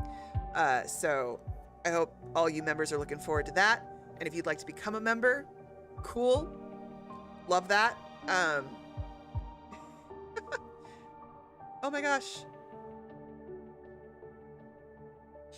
Oh, thank you, K-Dish, for sending love to the stream. And for those of you who are supporting me on Streamloots, thank you so much.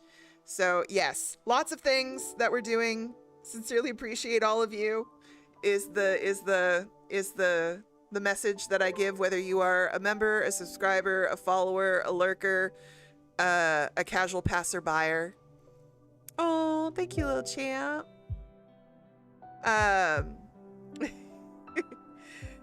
Thank you for taking the time to hang out and choosing to hang with me.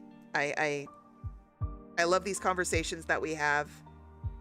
They pretty much are kind of like the highlight of my day. So thank you for that. Now, for YouTube darlings, let's see. Oh wait, Ms., did you? I think you did. Did you redeem a Nikki's Revenge? You did. You did redeem a Nikki's Revenge. Excuse me, Binksy. Before I go, Ms. has redeemed a Nikki's Revenge. Which means I have to battle manually. No God, worries. why? I didn't wait that long. Oh, hey, thanks, babe.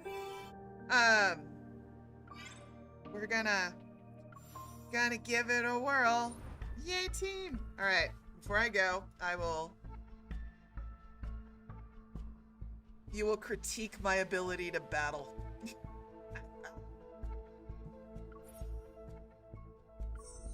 Auto equip. Yes, there he is. Hi, sexy. Let's do this.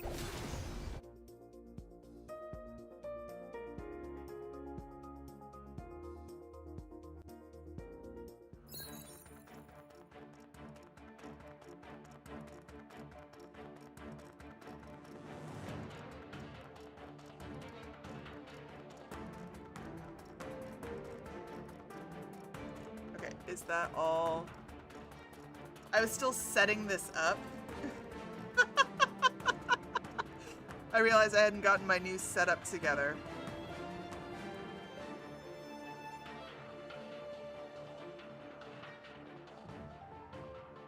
There we go.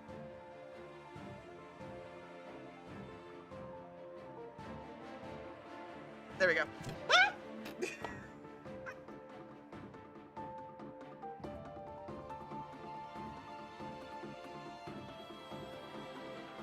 Alright. There's that.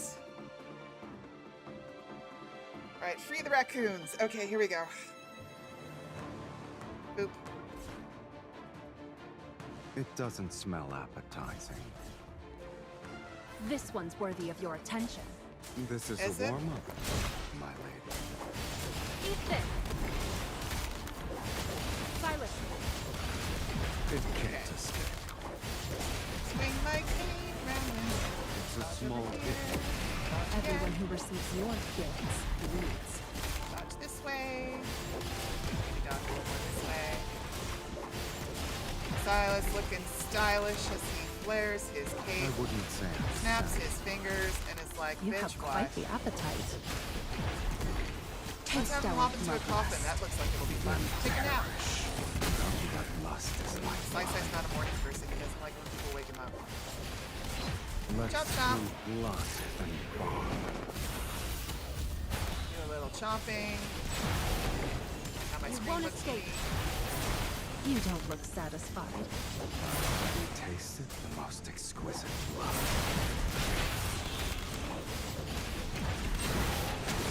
This is when roses bloom. Ah! Targeting. There we go. Keep an eye Give on me it. more. And then maybe Let some the stained blood glass feast windows. begin. 'Cause I think they're pretty. We descend. Sylus, And then I Taste would like our your shields to go bloodlust. away if you don't mind. Then perish. Double dutch. I'll show you. That's more like it. Let's settle this in one fell swoop. Are you hurt? Darn it. I'm fine. Didn't move fast enough. Chop chop. Blood and bond. Look out. It's Working on it. close. That's my spot. Don't let your guard down. It's about to strike. I'm getting the hang of it. I'll show Aren't you? you. I'm glad you are. I'm not. Let the blood feast begin. Together, we descend. Taste our bloodlust. Then perish. Explode. Shine. It's a sm- Great. Listen to fate's Be dying. fabulous, Sai. Be fabulous. Summon death's shadow. The power of our Now, talent fall will into over you. infernal abyss. It's time to meet your maker. That's it? You're as Yay! unsatisfied I as did I it. am. Nikki in chat. You should just, it's fine. This is fine.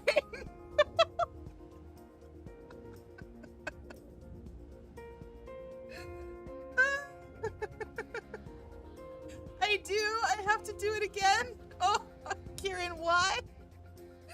Why, Kieran, why? Oh, exit.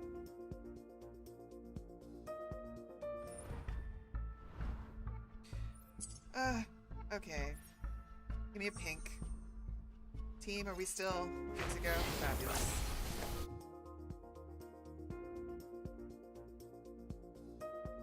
You made father auto battle, now you must make mama. I understand. It's It fair, doesn't it's fair. smell appetizing. This one's worthy of your attention. What? This is a Freaking warm-up. okay. Stand over here. Be careful. Don't let it hit you. Taste You our have some bloodlust. shields. I would like them to go right now. It's your time to shine. Eat this. Sylus. Support skill. can't Do I know what the support skill does? Nope, I just know it's available. So It won't take long for us to be done. Recover. Be careful. Taste our bloodlust. Then perish. every time she Your says time taste to our shine. bloodlust, all I hear is taste the Time to meet rainbow. your maker.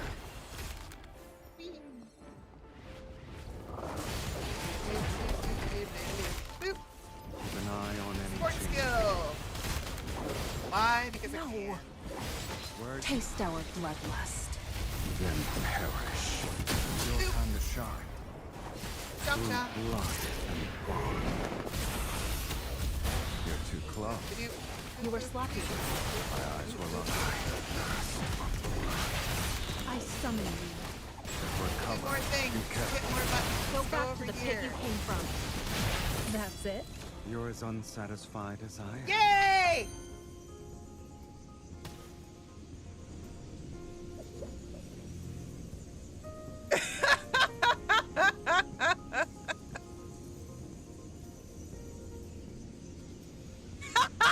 Nikki!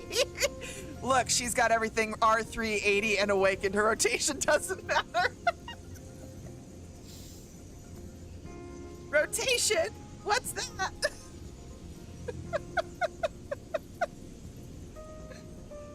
Ah.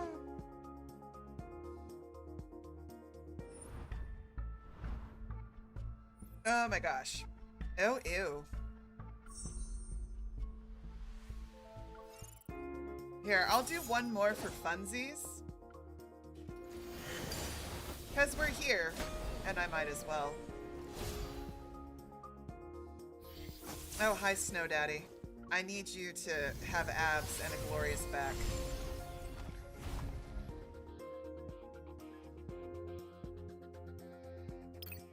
Alright, let's see what happens.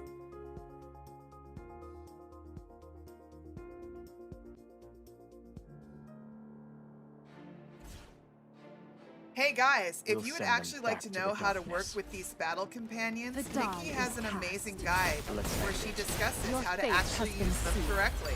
I would highly recommend it. Now's our This chance. is my shameless plug for Step my back. bestie. Because what you're You seeing won't here escape. is me fucking around.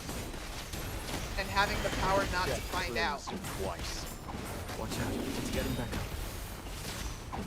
Your No! fate has been I sealed. deny your shield. shall be the shot. The enemies are weak. Now's our chance. We are the judge and jury and executioner dodge. For Flower sinners. power!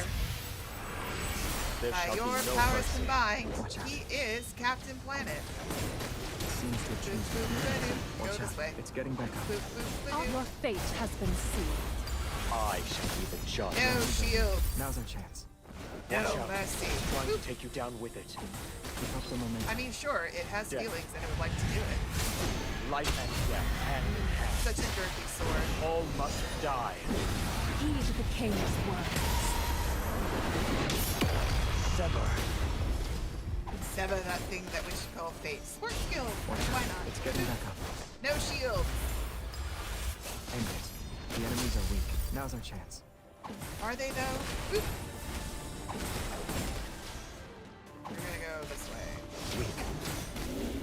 Pay attention to its moves. Watch out. I It's mean, getting sure, back up. Toad's doing my best, bestie. Be Boop. careful not to get Oh, hit. hey, perfect dodge. For funsies. Okay, this way, Death this way. claims you Everybody twice. this way, get in my Watch line out. of sight. It's trying to take you down with it. I Go appreciate back. Your that. fate has been sealed. I shall be the judge. The enemies are weak. Now's our chance. Watch out. Be careful. Here, For sinners. there shall I be don't no think we can pull mercy. this one off. King of Dark Knight is a different beast, y'all. That one you really do need to know what Come you're to doing. me. Your fate has been sealed. I shall be the judge. The enemies are weak. Now's our chance. Life and death, hand in hand. All must die. Heed the king's words. Sever. Get behind me. End the story if you can't change it. Oh no! I feel denied though, because it's like it gets torn, but bitch, there is no Everlasting night. Time for one slaughter. more, no! Your fate has been sealed. I shall be the judge. I was defeated!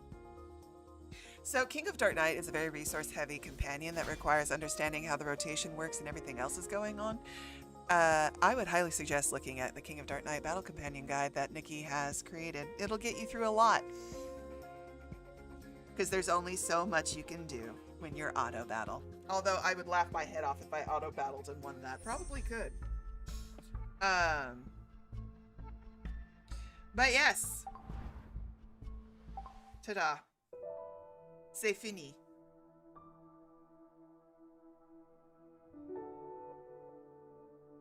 Yeah. You don't press the support button willy-nilly. I don't know the rotation. But yes, so. Yay team. Let us elegantly transition back. My little raccoons. Ah, Xavier. Let's make our heart flutter. Freeze! No! Freeze. Don't move? You're definitely on the wanted poster at Hippity Hoppity's Hot Pot Diner. Then I have no choice but to... Do you want to join me in robbing a place to eat? Oh my god, that's so cute.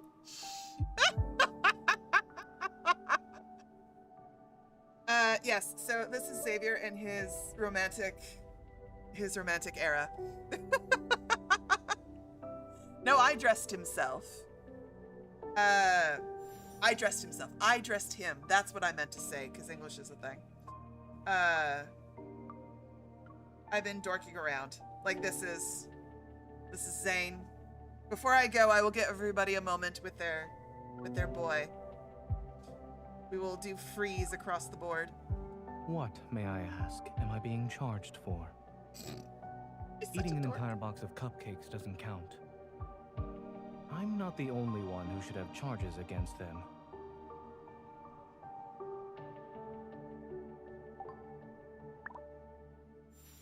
Let's see, have I changed? I haven't changed Rafayel since Lucio. This outfit's too good. I can't let it go. I'm too in love with it. Look, Rafayel went to a rave.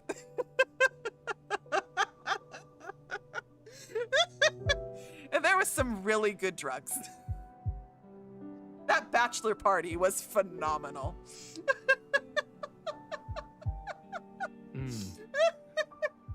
Look at my face. I don't think you can stare at it for 30 seconds without laughing. I know. Boop. Good, I want to tell you... You got close to me so you could make me fall in love with you. It was all for this moment. But I also got close to you, just for this moment. I love my Raffy fish. Come to me, darling. Where are we at? Ah, yes. Because how could I not? If I could have cat ears and a flower crown, you bet your ass I would do it. Sylus and his body chains. Just so good. A 1v1 duel, huh? All right, then. I'll let you go first for round one. Then she pinches his nose. Now it's my turn. Bang. Target captured, kitten. Ah, so good.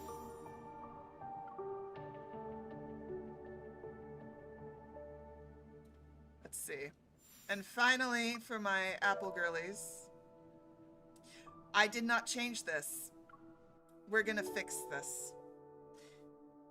What am I feeling for you, darling?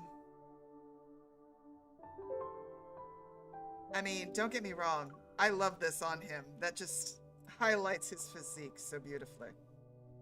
But I'm feeling everybody in their romantic era.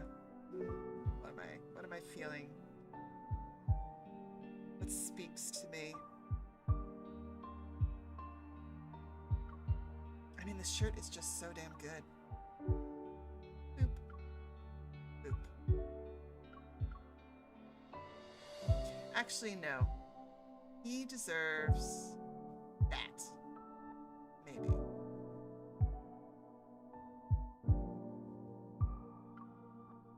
I'm gonna do normal hair.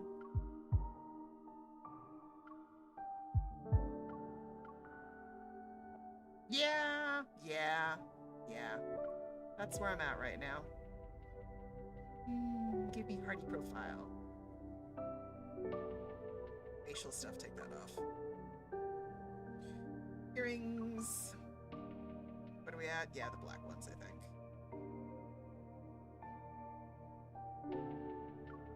I mean, we can give him full K-pop. Because he can work it. He has the ability. I think I'll give him that. You're just standing there grinning. It's such a nice day. Why not drag me into the sun and show off your work?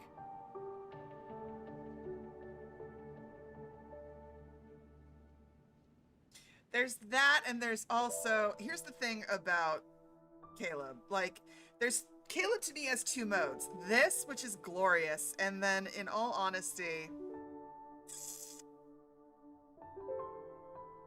Let's have some fun. And then... Where is it?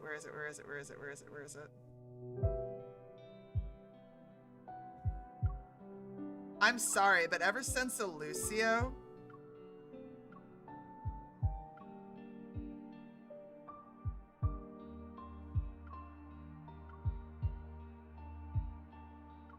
Like... I'm sorry. Ever since Lucio, I can't not with this. It just is so good.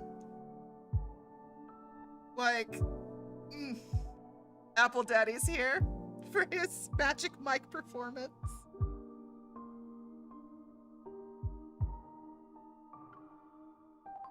So, your fashion sense has evolved this far, huh? Relax. There are no spikes on these clothes. You can come closer. Apple Daddy. It's the two sides of Caleb. Like, it's legit, like, romantic and then, like, straight up. And his freeze is so fucking adorable. Who's the best? Bang. Huh? It was about firepower? I'm gravely wounded. Won't you treat my injury? He's such a dork. I can't with this man. These boys. I swear to God, these boys.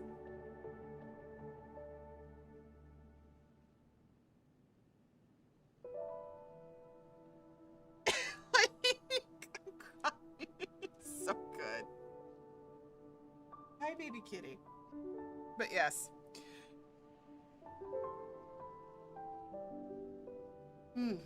But in honor of next week, we will go out with Zayne on deck. So yes, next week is Foreseer. I hope to see you there. It is now time, my children, for Mama to slide back into the void, get something to eat, and then hop on a podcast with her bestie, and we'll see where it goes. I don't know if I'm gonna top back out to blackout.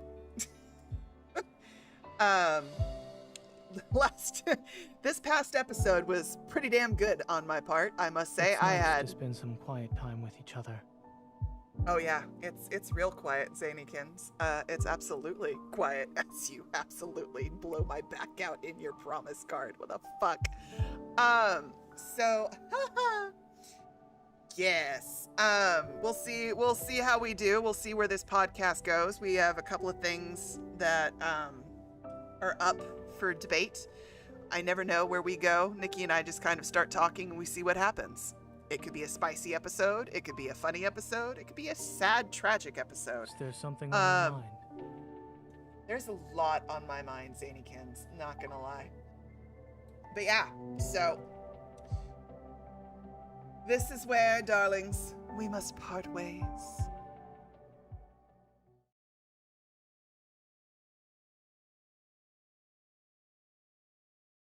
So mother will say, "Good night, dear sweet children. Parting is such sweet sorrow. And I shall see you next time. Good night, good evening, good morning, good afternoon, wherever you are. This is Mama Void, signing out."